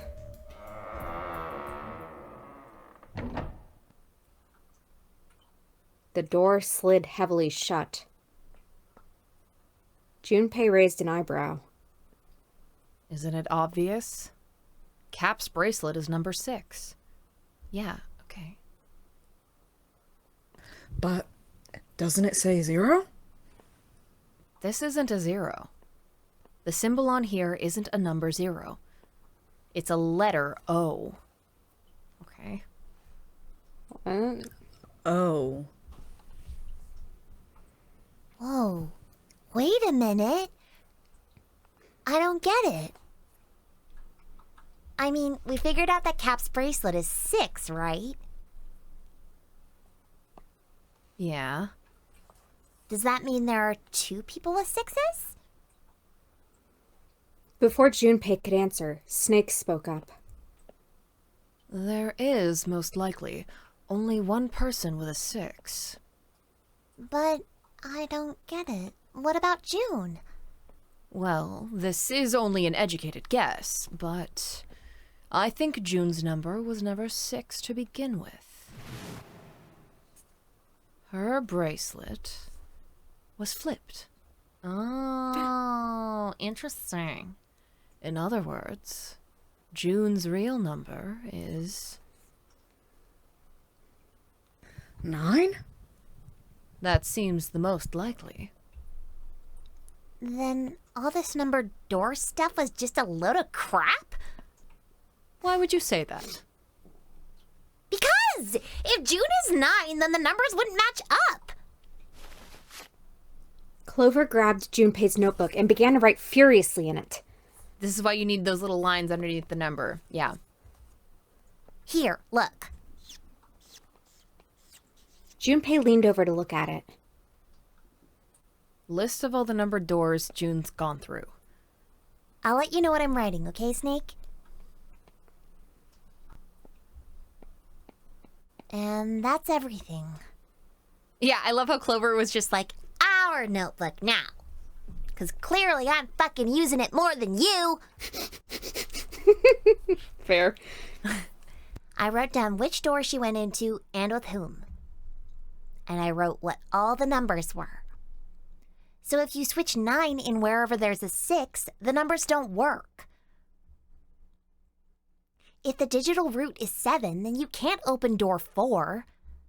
If the digital root is 2, you can't open door 8. Clover, did you notice anything interesting on that list? What do you mean? You're talking about... Oh, sorry, that's 7.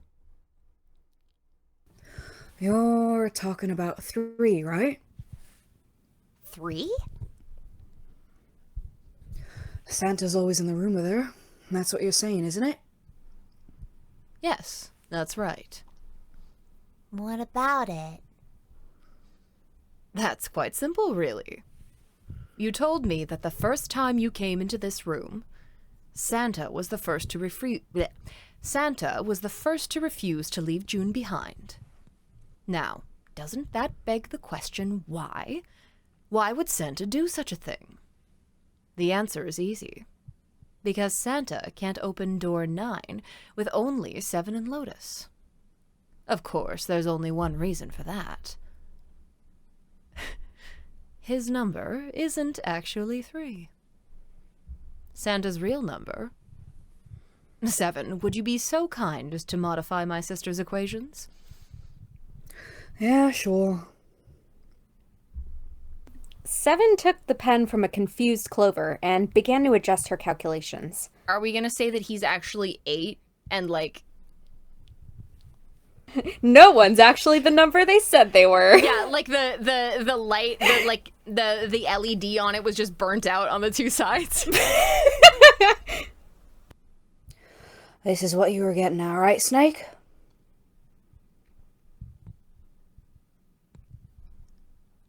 He read out the changes he'd made. Why am I echoing suddenly? Are you echoing? Can anyone else hear that? It's fine if I can just hear it, but... I've heard it a bit. Interesting. Well, I have we'll worry not. about that later. Interesting. He Does read out Snake the do changes he'd made. When he finished, he looked at Snake. Snake smiled. Oh, good. Thank you. Wait, sorry. That is exactly right, 7. Welcome back, Miles Edgeworth! Yes! Santa's true number wasn't 3. What's the 2 + 8 = 9 at the end there? Yeah, what the fuck? Yeah, wait. Because it's 11. Oh, no. Never mind. Okay. It was 0. Did I not fucking say it? Did I not say it? Did I not fucking say it? Oh. No way. Santa is 0? And June was 9, not 6. Conversely, Santa was 0, not 3. +3 and -3. They cancel one another out. Nothing appears out of order. Santa was still playing by the rules of the Nonary game this whole time. Precisely.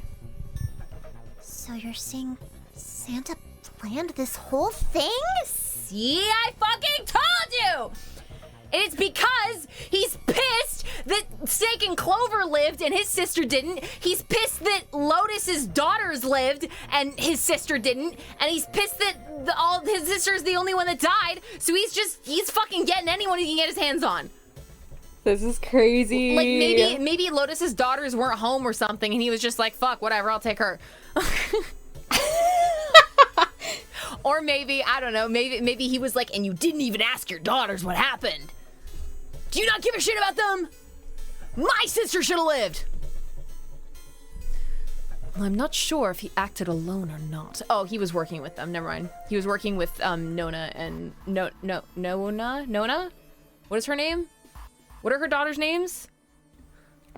We learned that? I forgot. I think we did. I'm so sorry. I don't remember. I'm sorry, I thought they were Japanese names. Nona. Yeah, they and- were. There was Nona, Aoi, and there was a third name. So we know one of them is Nona, and there were 2 other names that it could be. It was Nona, Aoi, and something else.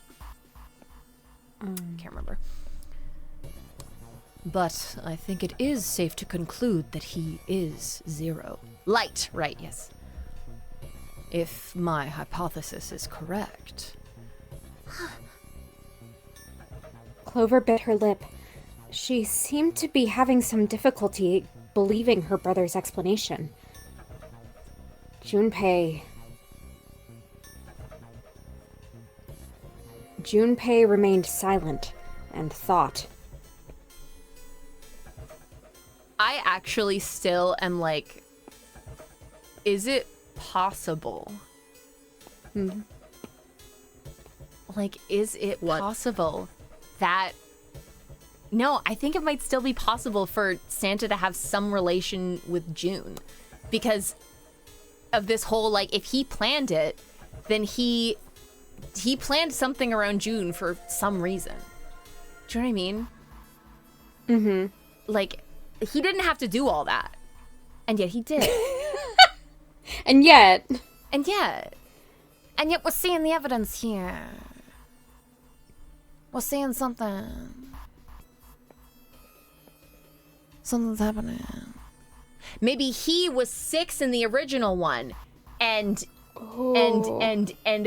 she was 9, but he couldn't give himself the 0 bracelet in this one, so he put it on the dead guy to be like, I died when my sister forgot me, or something like that.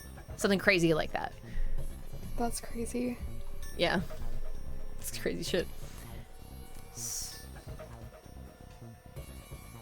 Did you read that? Yeah, I did. Okay, sorry. I'm sorry. Snake's hypothesis. Something doesn't seem right. June's bracelet being flipped. Even if that were possible, that would mean that there are 2 number 9 bracelets.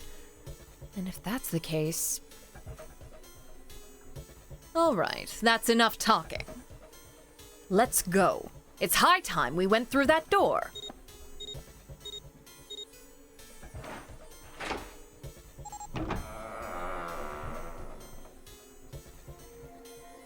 Door 9 opened. They leapt through. It's right there! The dead was directly in front of them as they came through the door. Quickly, they scanned their bracelets.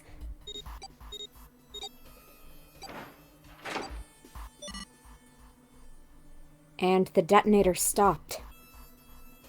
Phew. After pausing for a moment to catch their collective breath, Junpei and his companions headed down the long hallway in front of them. All right, let's keep going. At the end was a set of stairs leading down into the ship. I think these stairs go to the bottom deck.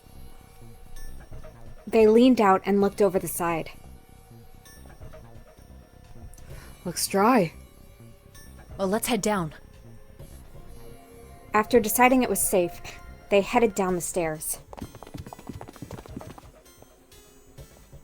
Before long, Junpei and his companions found themselves on the bottom deck.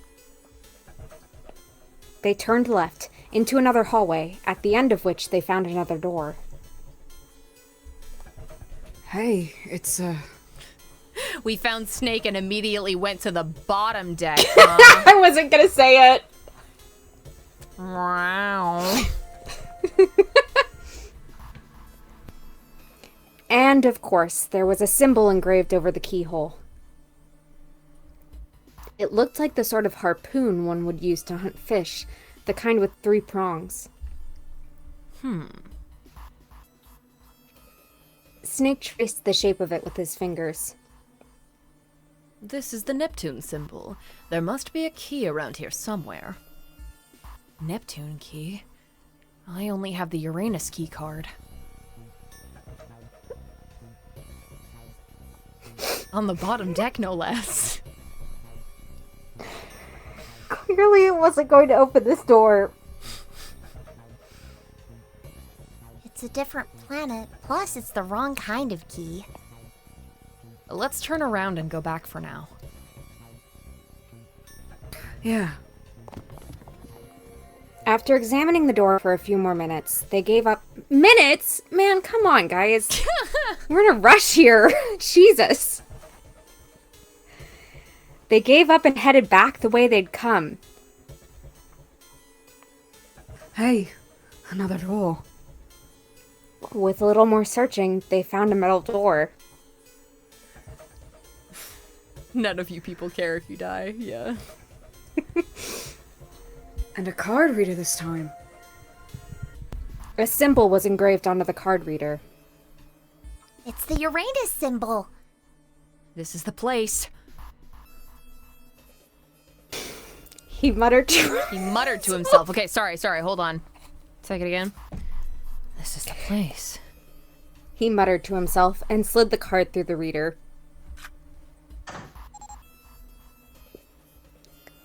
It beeped once, and the light on it turned green. With a heavy metal groan, the door creaked open.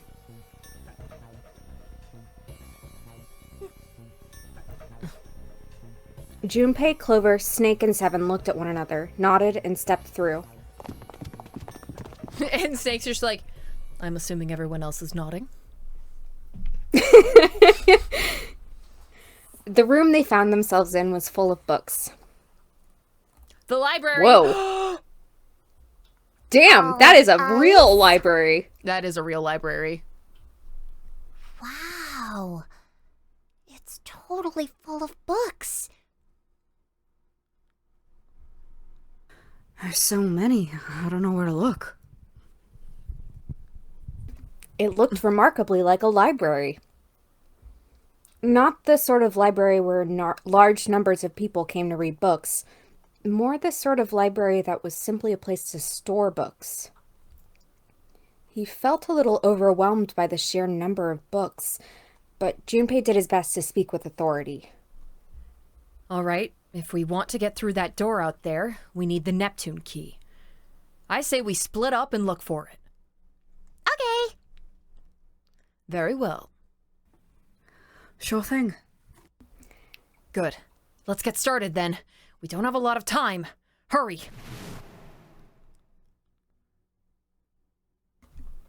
Alice sleeps in a small chamber past the forest of knowledge. She sure does, bitch. As he began his Somebody search, can get her. She's sleeping in the forest of knowledge.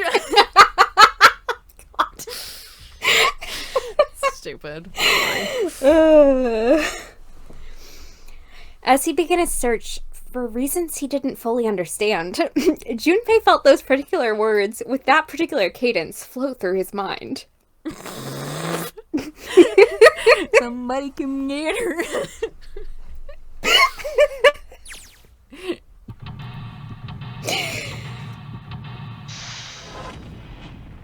Ooh. Why does it only sometimes do that one where he like opens his eyeballs? It's so weird.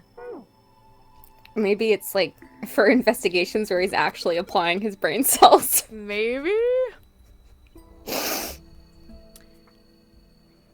Investigate the books for fun, Snake and Clover dialogue. There's a note on that table.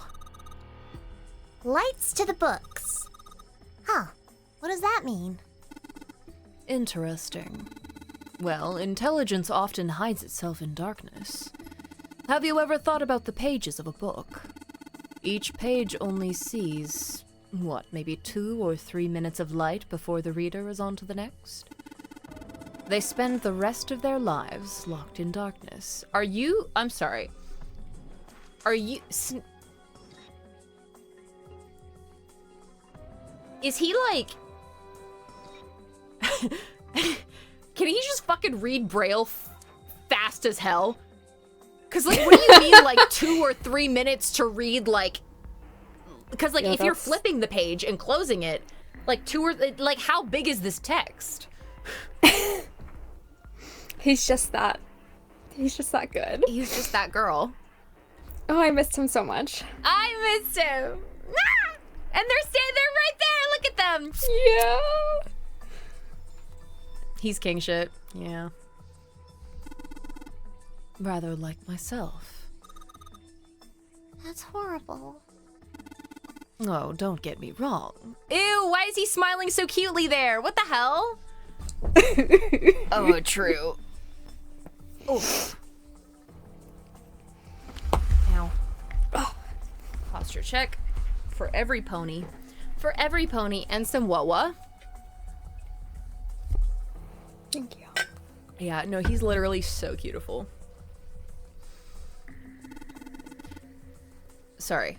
Oh, don't get me wrong. I'm not complaining. Not at all. I live in the darkness. I live in the darkness. No, I live in the darkness, yes. But that has gifted me with the ability to catch truths others might miss. I can hear the voices hidden in the darkness, you might say. Okay. The books. This one says transition of extinct species. We need to hurry it up, or we're going to end up in the pages of a book like that. Why did it separate that? We need to hurry it up, or we're going to end up in the pages of a book like that. Introduction to geology, huh? Thinking about the Earth, even when you're on the ocean. Kind of romantic in a way, I guess. Mother Nature. Is that some sort of book about hippie chicks? Probably not, except perhaps tangentially. Tangentially. Tangentially. Yeah, it is tangentially. Am I crazy? Yes. Tangentially. Tangentially? Yeah. Tangentially? Tangentially. But it's got the TI. I don't know, I've never heard it pronounced that I can remember. Tangentially? Tangentially. Perhaps tangentially. Probably not, except perhaps tangentially. It's most likely about environmental protection. I was just trying to make a joke. Dude, hippie chicks? Really? This book is called Mother Nature. A theory of evolution. Heck, even I know this one. That's that Darwin guy, right? Well, yes and no. Charles Darwin wrote a book called On the Origin of the Species. In it, he put forth his theory of evolution. Yeah, I remember that part. He called it natural selection. Exactly. Okay. Theories of the Cambrian explosion?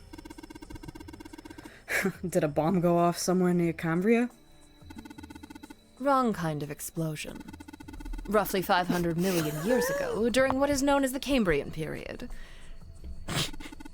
Research suggests that the variety of living organisms increased by an order of magnitude. Why that happened is, however, still something of a mystery. There are a number of theories. This book is most likely a collection of them. Bro. It's just like... I just think he's fucking funny as hell. I miss this guy. I miss him so much. Creatures of the South Seas, huh? I wonder if this one's got pictures of colorful fish and stuff. Micrographia, huh? Ah, yes, Robert Hooke's famous work, first published in 1665. Yeah, Snake was away for too long, so they gave him a room to yap in, and I'm so happy about it. He built a microscope and examined insects, inorganic substances, and other things too small to be seen in detail by human eyes. He then drew pictures of many of the things he'd examined and published them in a book. I'd hazard a guess this shelf is concerned with natural sciences. Why did mankind lose their tails? Junpei, do you know what this one's about? Why are you asking me? I didn't even know we had tails to lose. Maybe you should ask a human with a tail.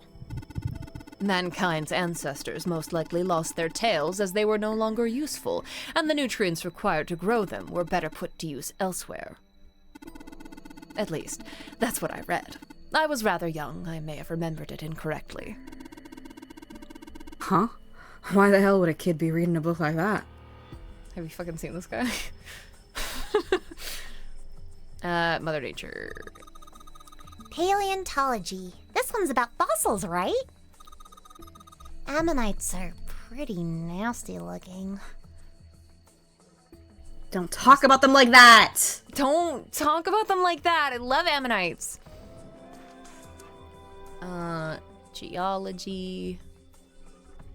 Okay. Okay, I think we did all of them. Or did we?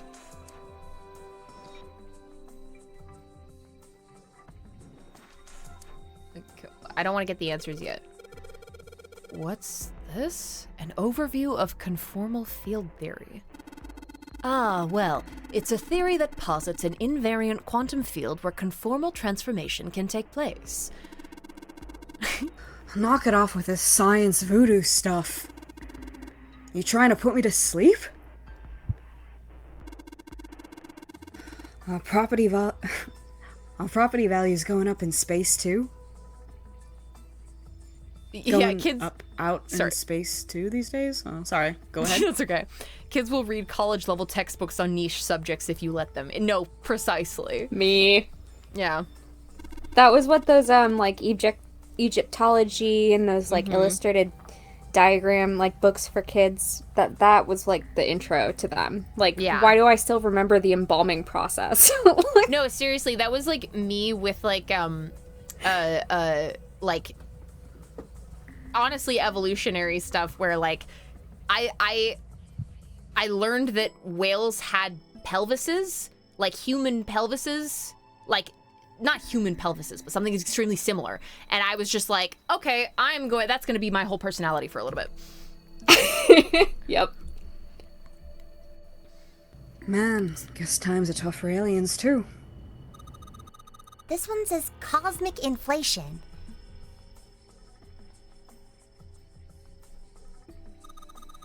Quantum gravity. 7, do you have any idea what this is? How about you start by using real words? Then maybe we'll get somewhere. Theory of general relativity, huh? Oh, I know this one! That's Einstein, right? Oh, she's so cute. Supersymmetric string theory in 10-dimensional space-time. Huh. They're just talking about superstring theory. It's a theory of reality where how to explain? It says that all elements of the universe are governed by the vibrations and harmonics of tiny supersymmetric strings. Her jump was sad, yeah. All that's here is Faraday's law of electrolysis! Is that a motherfucking Ace Attorney quick with reference? That was scary. Holy shit. Holy shit. Scary as fuck.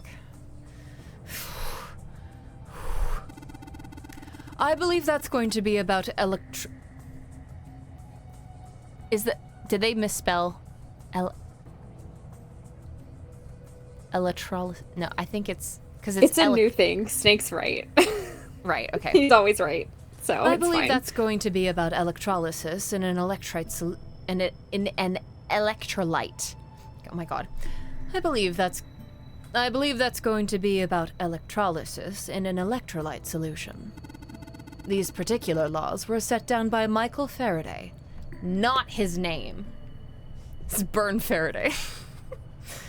No, Michael Faraday, Kay's estranged uncle that doesn't want anything to do with their family because he's like a recluse scientist or something. I am always on his side, it's true. Now, can I put on my conspiracy theory tinfoil hat for a second? Yeah, what's up? Very interesting that these books are here considering when the Titanic sailed. I'm pretty sure Einstein's theory of relativity hadn't been, like, written down yet. I don't know enough about science history. When did That was like the 40s. Yeah, or wasn't 30s. it like when did Einstein discover theory of relativity? Let's see. 1905. Okay. What? That is way earlier than I thought. Yeah. Or sorry, in Wait. 1915 Einstein published the general Oh. theory of relativity. Well, that's wasn't the Titanic like 1912 or 1911? I cannot recall. Titanic sunk in 1912. Interesting. Yeah. So that's very Good interesting. catch. Good catch there. Okay. Thank you. Aaron. What's the deal with these titles? They're all just gibberish. Hey, what if we, like, switched them around? What if we turned our thinking around? Switched them around. Yeah. If we move them around, maybe they'll spell something. Like open. Oh, I get it. Yeah, heck, it's worth a shot. Now, if I do this, will it, like, lock me out of other fun dialogue? I'm leaving. I'm leaving. I want to see every single piece of dialogue. Okay, that's over here. Energy theory, huh? I don't even understand the damn title. Looks like this shelf's all science and technology. Teletemporation. Teletemporation and telepathy. What the hell is this one about? Well, I know what telepathy is, but I've never heard of teletemporation. It refers to having the ability to travel through time. Okay. This book is called, Mind Swap. You mean you could, like, change bodies with someone? Well, I guess I wouldn't mind switching bodies with my brother or Junpei too much, but I'd rather die than let Seven switch with me. What the hell? Like I'd even want to swap bodies with a little brat like you. Hey, were you just imagining it? You were! Shut up! Yeah, well, he wasn't the only one. What the fuck is... What? Huh? I'm choosing to believe that that was about being short Yeah. and small and thinking about all of the places they could reach. Exactly. Yes, yes. Precisely. Kitab al-Azif. Man, they got some weird stuff in here. I can't even pronounce this one. Who's that? Some famous guy? It's not a person's name. It's the name of a fictional book created by Abdul al-Hazred. How do you say that? Maybe it's Abdul al-Hazred? probably. That sounds correct. No, well, yeah, I think. You're probably right. I'm just gonna double check.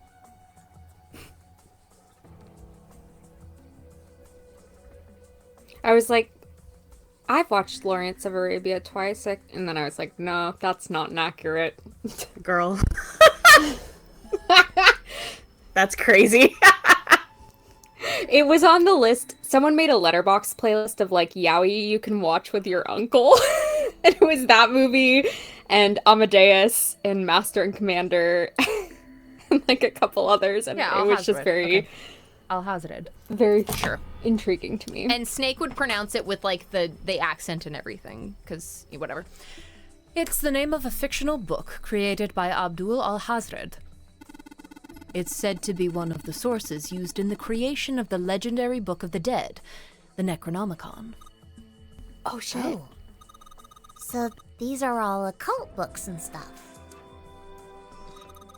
This one says The Golden Rabbit and the Moon on it. Does that mean it's about a rabbit that lives on the moon? Rabbits are pretty cute, but what's the moon stuff about? It's talking about the Judas tree that is said to grow on the moon, according to Chinese legend. I'm so obsessed with him. Okay. Alright, we got everything in here. Can we get Snake on Jeopardy? No, seriously. Okay, we did that one. I love how he just knows everything. Yeah. Good for him. Okay, wait. Hold on. Okay. think we got... Yeah, we got these ones. This handrail's made of metal. Wow. Oh, we can go downstairs. Ooh. The Pythagorean theorem. This is a famous one. Sounds like there are a number of math books in this section.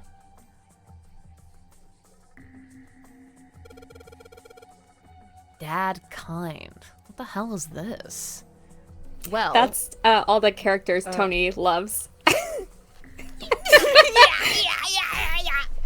and you said it. Wasn't that a German mathematician? Maybe it's a compilation of his work. Owen, huh? Wow.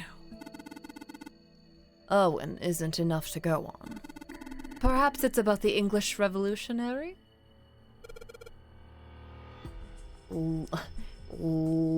Labyrinths? This book is in German.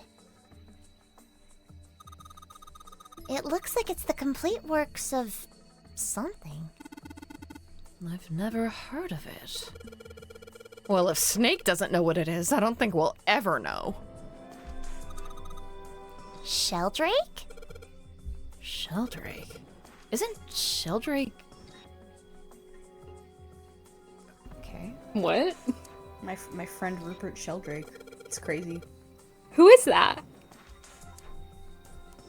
A psycho. Okay. Oh. Interesting. Algebraic number theory. Math, huh?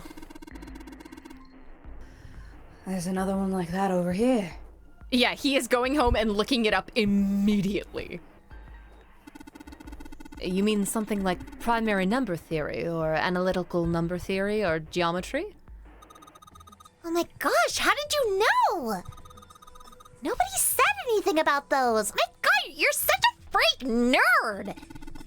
Well, number theory is usually split into 4 chief disciplines.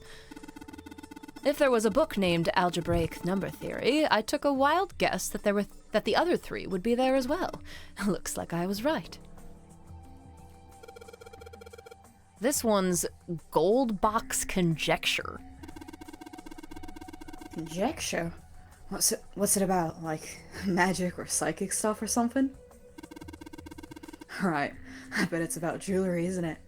Yeah, I know Snake was the goddamn valedictorian. It may have an odd title, but it's actually a very respectable mathematics book.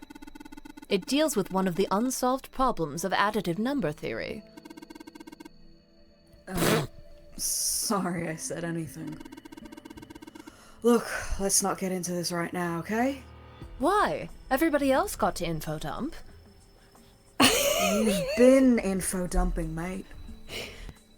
Not nearly as much as everyone else. Everyone's had quite a few timelines worth. I've been in a coffin. It says Riemann hypothesis. What is there to hypothesize about? What is there to hypothesize about with a Riemann? Riemann? Sorry, that does say Riemann. I forgot how German pronunciation works for a second. Sorry. It says Riemann hypothesis. What is there to hypothesize about with a Riemann? Isn't it pretty straightforward? Heavens no. There are many factors. Length, girth, lubrication, or lack of... What the fuck? Snake, no! And we are on the bottom deck. In a circular library. In a circular No library. less. It's an exciting and rapidly growing field. Like, oh, he knows. Do you think Snake is gay? Gee. Why don't we let him tell us? Whoa. That's a weird book, Junpei. Indian mathematics. That's funny. What do you mean by that? Why is that funny? Okay! Yeah, between this and the bed event. I like to think that Clover is just really rapidly trying to change the subject after Yeah. Snake started info Oh, dumping about whoa. Sorry, Reaming? I forgot he was gay. Sorry.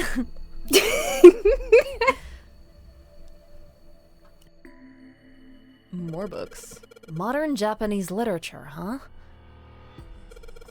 What's this? Origin of Japanese folklore? Looks like there are a bunch of books about Japanese culture here. Mostly ones about folklore, though. Well, folklore can cover a wide range of subjects. History, urban life, religious trends... History, urban life, religious trends, environmental changes, oral traditions... Folklore can cover all of those things, if you know where to look. This looks pretty deep. Agriculture and historical organizations in folklore. A picture book here? Looks like it's an old folktale. Don't you think it's a little weird that this book's the only picture book? And it's called The Nameless Monster. Smiles. Maybe you ought to hold on to it. Tales of Old Japan. It's just called Book. book. From what I recall, India was credited to have created the number 0. Given the game they're in right now, maybe that's why Clover found it funny. I didn't know that. I was gonna say, because I was like, didn't India have a huge hand in like Yeah, and like many modern mathematics. basic mathematical Yeah. discoveries? Yeah. Dude, But I didn't awesome. realize it was the number 0. Actually, I should inspect that item. And I was so distracted by Snake reaming By Snake dialogue. being like, heavens no, the lubrication, the girth, the length. Like, okay, when the hello? What? What'd you say? It's got a magic wand on it. Okay. So, what's inside? Well, aren't you going to open it? Pretty sure it's just gonna have pages inside, smart at. Whoa! Pop-up book! SE5. Minus something. SE5? The SE5 case? What is that? Well, when I opened it, these 4 letters popped up. So I guess it's a pop-up book, huh? SE5. I wonder what that means. Okay.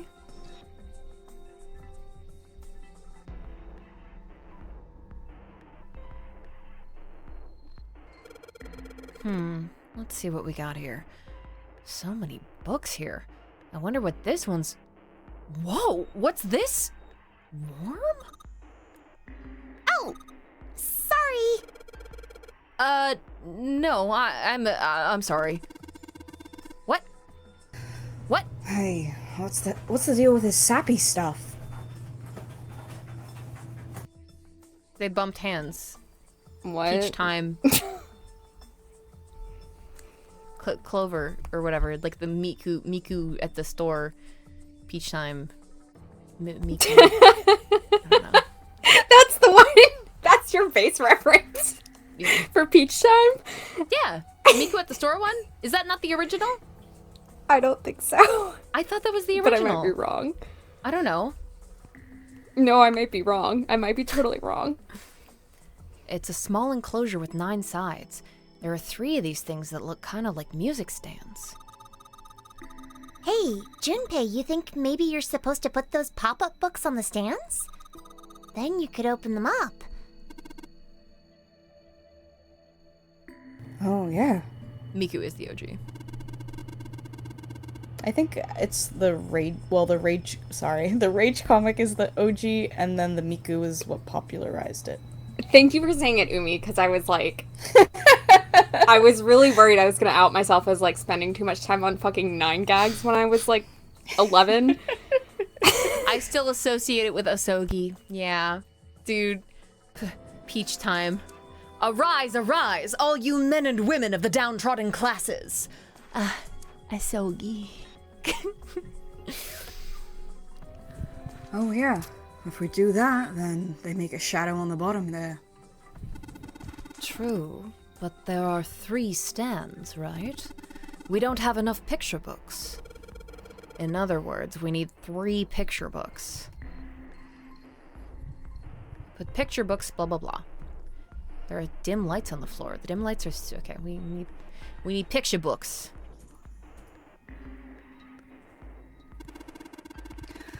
Hey, it's another one of those kids' picture books. It looks a lot like the other one we found. Where is that? I still have that Asogi anti-weed poster. Where did I put it? It was up. Where did I put her? My Asogi anti-weed poster.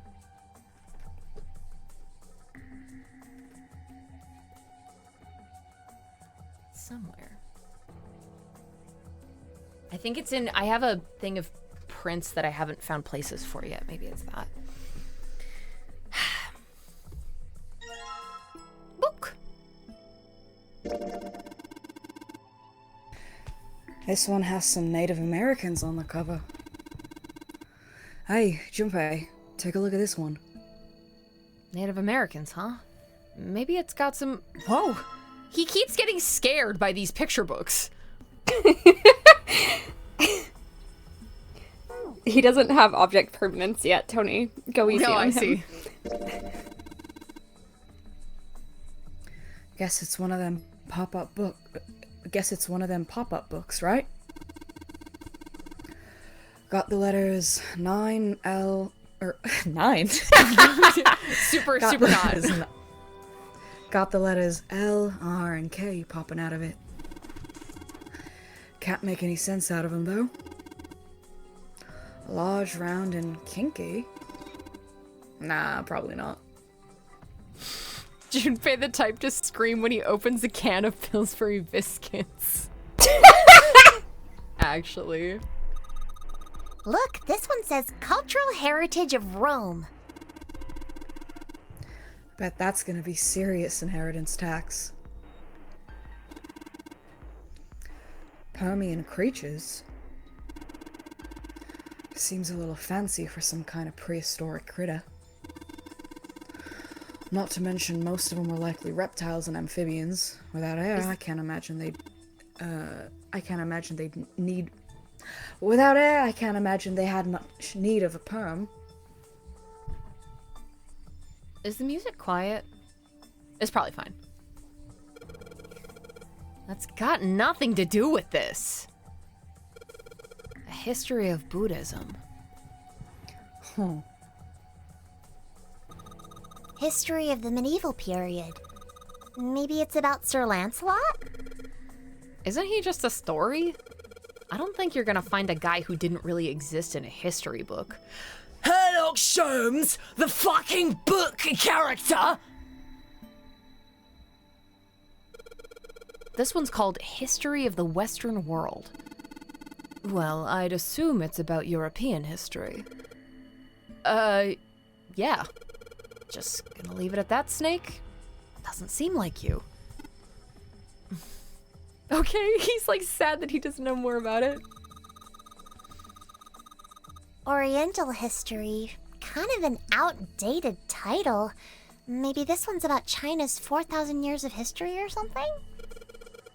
Hey, Chinese history and Oriental history aren't the same thing. Oriental history is... kind of refers to... it's a weird blanket term that kind of doesn't mean anything specific. What you look up on JSTOR if you're trying to find articles written before, like, 1970. Yeah, exactly. Hey, look at this. This book's called Greek Mythology. Damn, that thing's huge. Can't imagine anyone's actually read the whole thing. Pretty sure it'd just put me to sleep. Let's all read Orientalism by Edward Said together. Next stream. What's Hellenism? I think it's something like a fusion of Greek and Oriental culture. Again, Oriental culture. What a non-specific term. What a really excellent term these translators have used.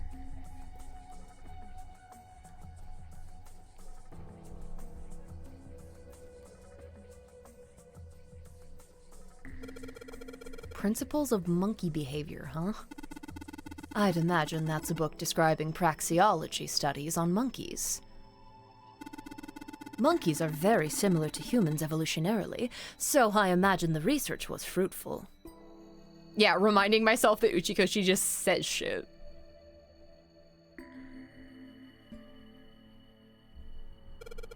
Functions of the human brain. Huh. I guess this is a book about the nervous system? I'd love to ask you to read it to me, but I don't think we have the time. I'm kind of curious about it too. There's gotta be a reason why people connect with each other, you know? Dissection Atlas, huh? The whole shelf is full of medical books.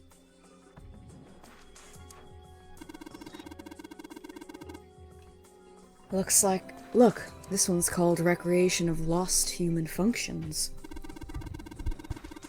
You think they're talking about if you, like, lose part of your body, then you could grow it back? I don't think so. I've tried. Maybe they're talking about reconstructing abilities that humankind once possessed? In other words, they may be talking about cultivating a sixth sense. Okay. Human equilibrium theory. Human anatomy. Regeneration of internal organs. Ancient gladiators. What's this book doing here? Maybe they were researching human physical limits across history? Hey Junpei, I have an idea. Would you like to research human physical limits with me?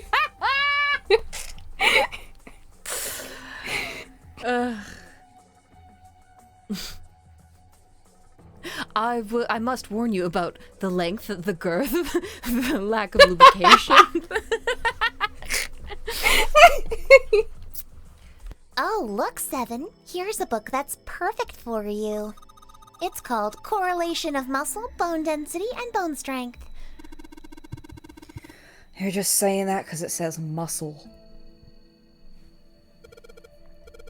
This book is just called Dissection. This bookshelf must be all medical books. Snake Pay in chat is incredible. It's a rapidly growing field.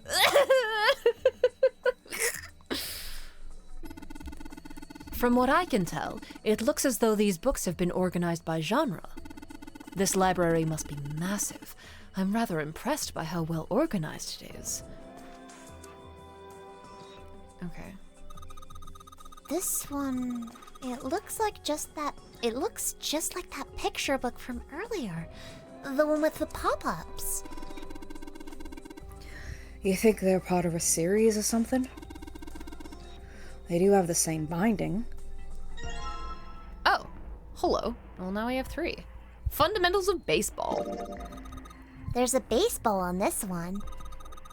Come on, Junpei, let's see what's in it. I'm gonna go out on a limb here and say it's probably baseball stuff. Whoa! Head. Junpei, how's your head?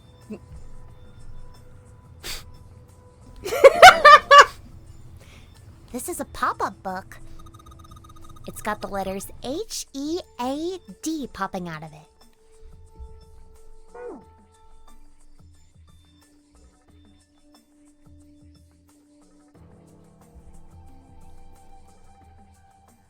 It's a scaffold.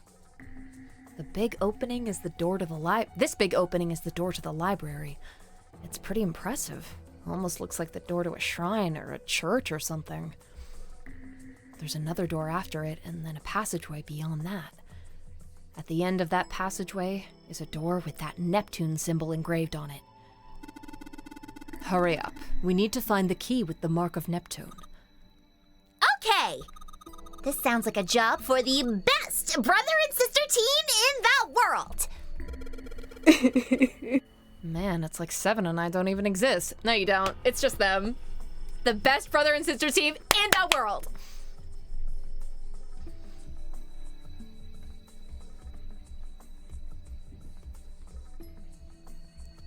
I love them. Okay. I love them. Did we get this stuff? Okay. Wait, oh, this is where we were before. Okay, mind swap, right. Okay, so this, we did this shelf. Is this, right, okay, so this is where we were before. We've done all of these. We looked at the paper on the table, right? We did. Okay. There's a note on top of the table. It says lights to the books. Yeah, okay.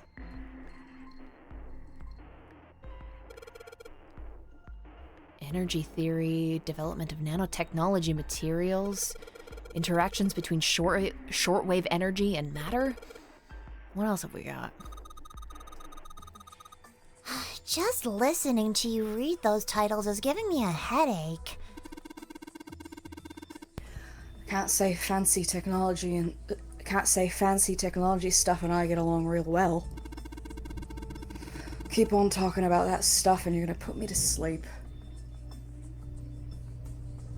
Okay. The black hole hypothesis. Gamma ray astrophysics. I guess this bookshelf has an astronomy theme. Okay. Okay, we got that one. We got, all right. Time to do this one. Time to rearrange the books.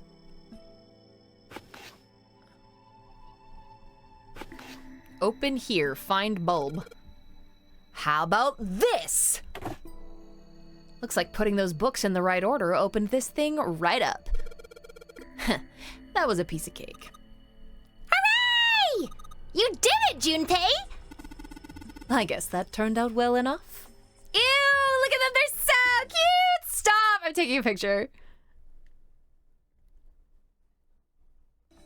Look how cute they are! Ew! Oh. The freaking cutes. Literally the smiling, the happy smilers.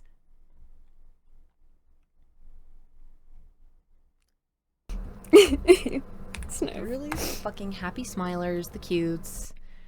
Notice how tame they are when they're together as opposed to apart. Exactly. Do not separate. Don't separate! It's really fucking easy.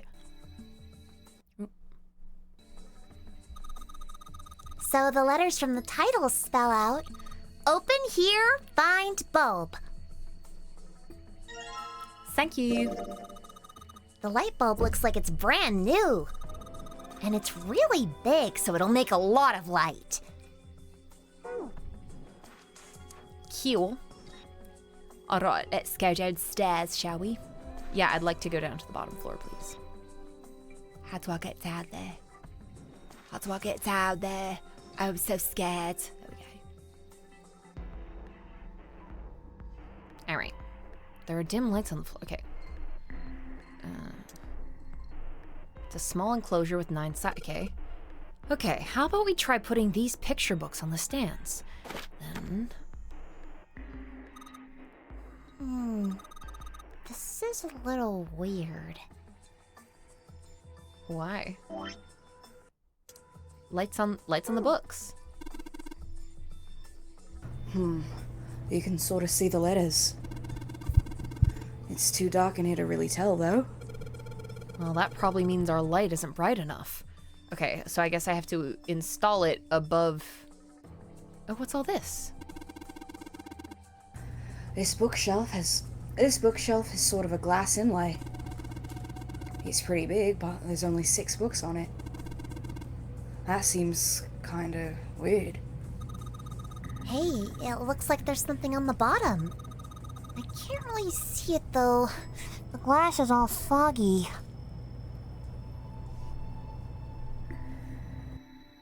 Okay, we don't have that yet. It's the scaffolding on top floor. Okay. So, is there any way one could install a light bulb? It's a coat rack. Like a place where you can hang coats and hats and stuff. Well, this one's not too big, so maybe just hats. Awesome. Note on the table. Lights to the books. Yes, it does. Can I get up the light? Nope. Nope. Oh, sorry. An overview of something chemistry? I think whoever set this up wanted us to see the cover, not the spine. Let's look at it, okay? Sure. Oh my gosh. Huh. Looks like there's a whole lot of space behind these books. Look, Junpei! I think there's something hidden behind the books. There sure is. Okay.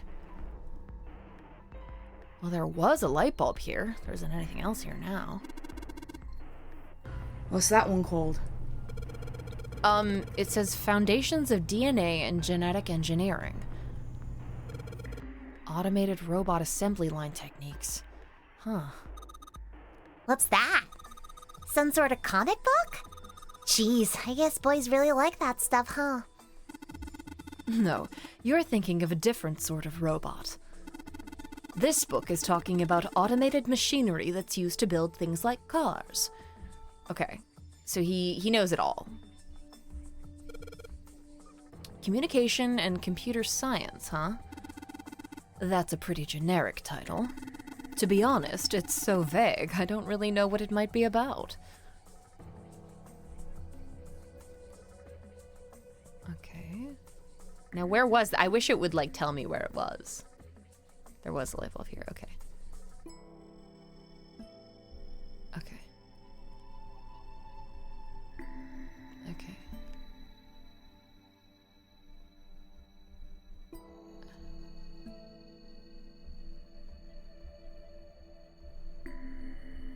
Okay, okay, okay. Man, this thing is narrow. I feel like I'm walking across a tightrope. Jeez.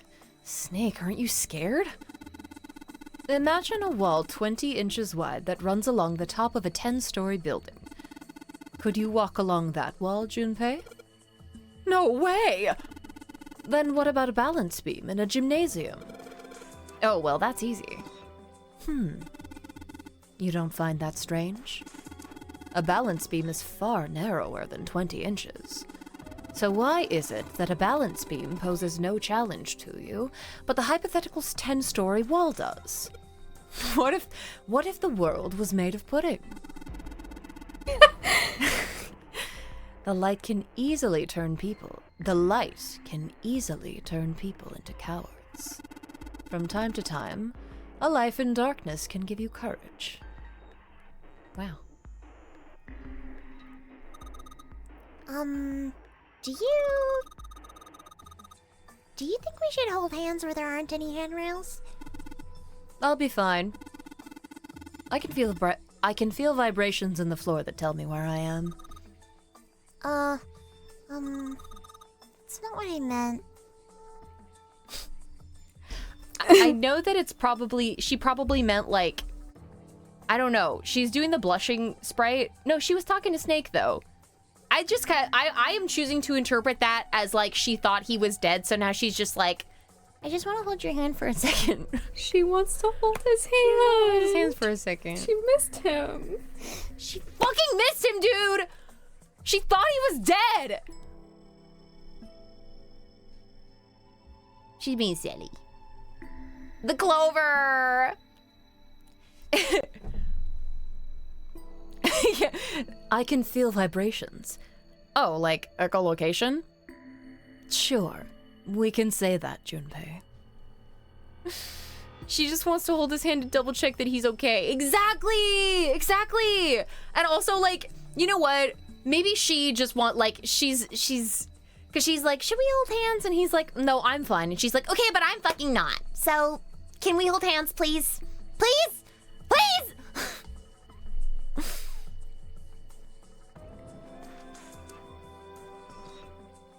Where am I supposed to install these fucking light bulbs? Oh, wait. I can see it, like, in the thing there. Oh, in these. There we fucking go. There are 3 lights in this thing. They aren't very bright, though. Hey, didn't we find some kind of really powerful light bulb earlier? Sorry, I'm eating candy. Why don't you put it into one of those lights? Yeah. Well, it'll get a lot brighter, but... But if there are 3 lights, that means 3 light bulbs. After this puzzle section, we should wrap. Yeah. There won't be much point unless we can replace all 3 bulbs. We need 3 light bulbs, huh? Okay, I need to find the 3rd light bulb. The kind of candy are... I have a huge tub of sour keys from Costco. Oh, right. And I've Oh been my God. fucking it up so much, and the roof of my mouth is like... It's wounded, truly. It's like I can feel it burning. It's been hurting the past few days, and I can't stop.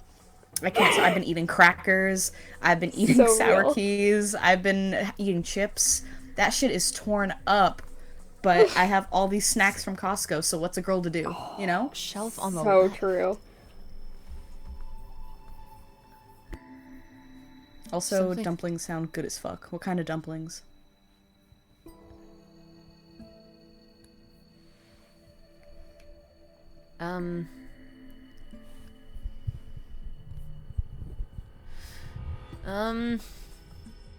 I feel like it's got to be something with this.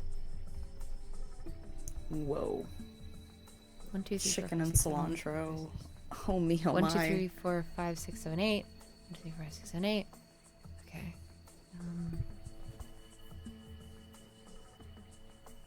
No. Okay. Is this just gonna be like a hide and seek of like? I already did this one.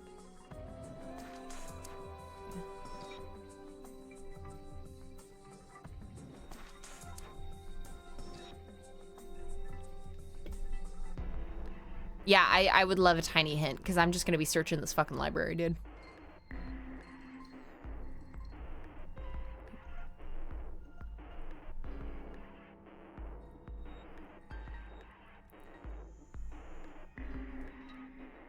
Open here, find bulb.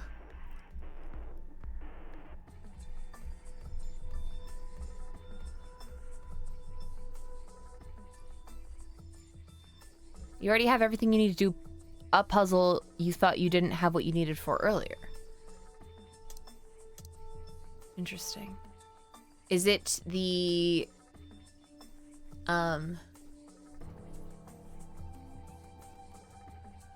is it the number? Disregard top floor at this point. Gotcha. Okay, what does this lock need? It needs 1, 2, 3, 4, 5, 6. It needs 6 numbers. A,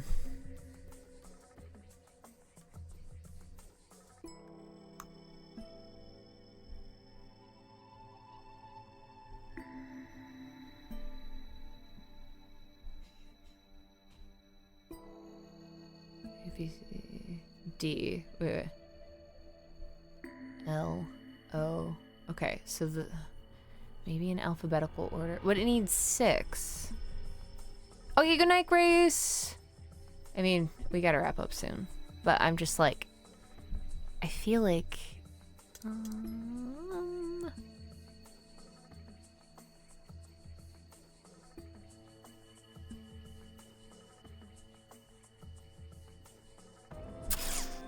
Do I have to do some math here?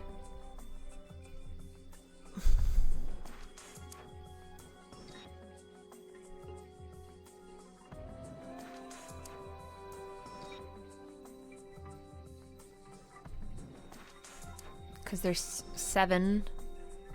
What's so 14 plus 16 is okay. Well, that's not going to end up in a 4-digit number. Or if it's 14, 16. Oh, sorry, no, it needs to be a 6-digit number.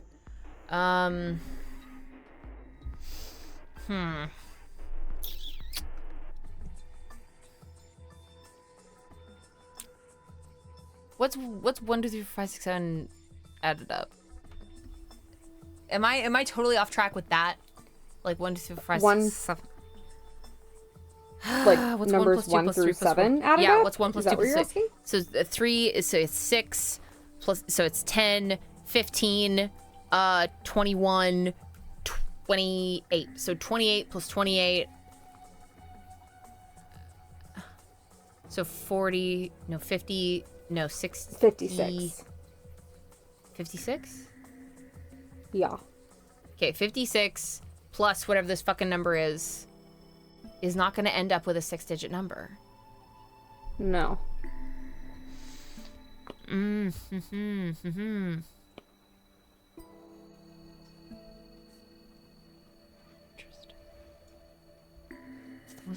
Was there another shelf like that? Astronomy. Okay, but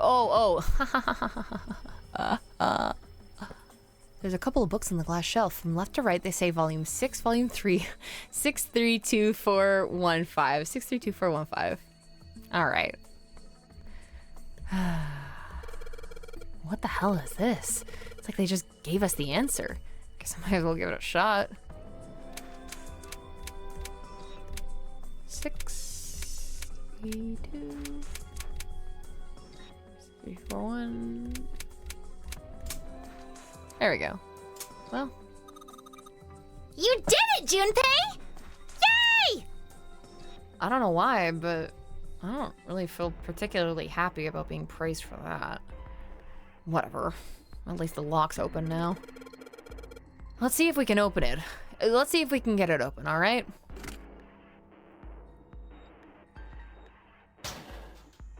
Light bulb. Awesome. All right, so there are 3 lights in here. I'm gonna change these bulbs. Now they should... Awesome! It worked! Way to go, Junpei. Good job, buddy. Loved all the math, though. In the math game where they want you to do math, I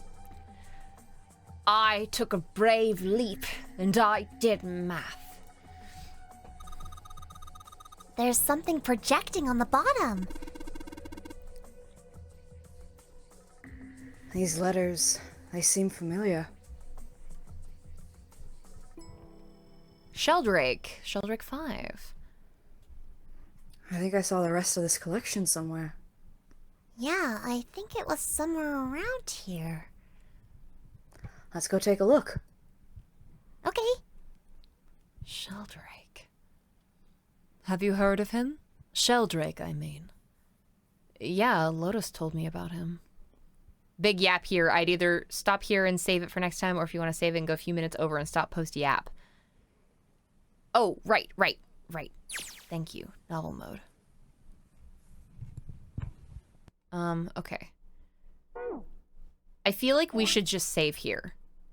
Just save here, and then we can yap first thing. I feel like that would be a good one. Awesome. Yay! Oh my gosh, I'm so fucking happy right now! Yay! Yay!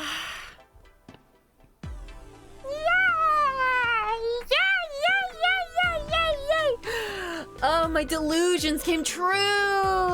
Yes! Dude. They weren't delusions, they were predictions. They were predictions because I see the future because I'm always right. Well, now I gotta draw that one. Oh well. Yes, we finally got siblings save the world. For the #1 brother-sister duo in the world. Fuck yes. Oh, I'm giddy. I'm joyous. I'm beaming. I'm smiling. My heart's even. full. Yeah, I also cannot wait to draw them. Life could be dream. Life is beautiful. I'm trapped in the I'm trapped in the morphogenetic field of Snake and Clover. Yeah, I had a beautiful time. I had a wonderful, beautiful, awesome, happy, love, joyous, and whimsious time. Yay. Yes, please immediately go to bed if you need to go to bed. I've been trying to go to bed earlier, so I will probably also go to bed soon. But yes, thank you guys for hanging out with me. And next week should be good. Yeah, should be good. Probably. Yes, maybe. I don't know. I think my mom wanted me to do something on that day. I will let you guys know if not. Okay. But yes. Anyways. Okay, have a good night, everyone. Oh, wait, one quick thing. Bye-bye. You should save or check the flowchart. Check the flowchart? Ooh. Wait, check the flowchart. When do I check the flow? Where do I check the flowchart? Have we saved? We did. Like, load it?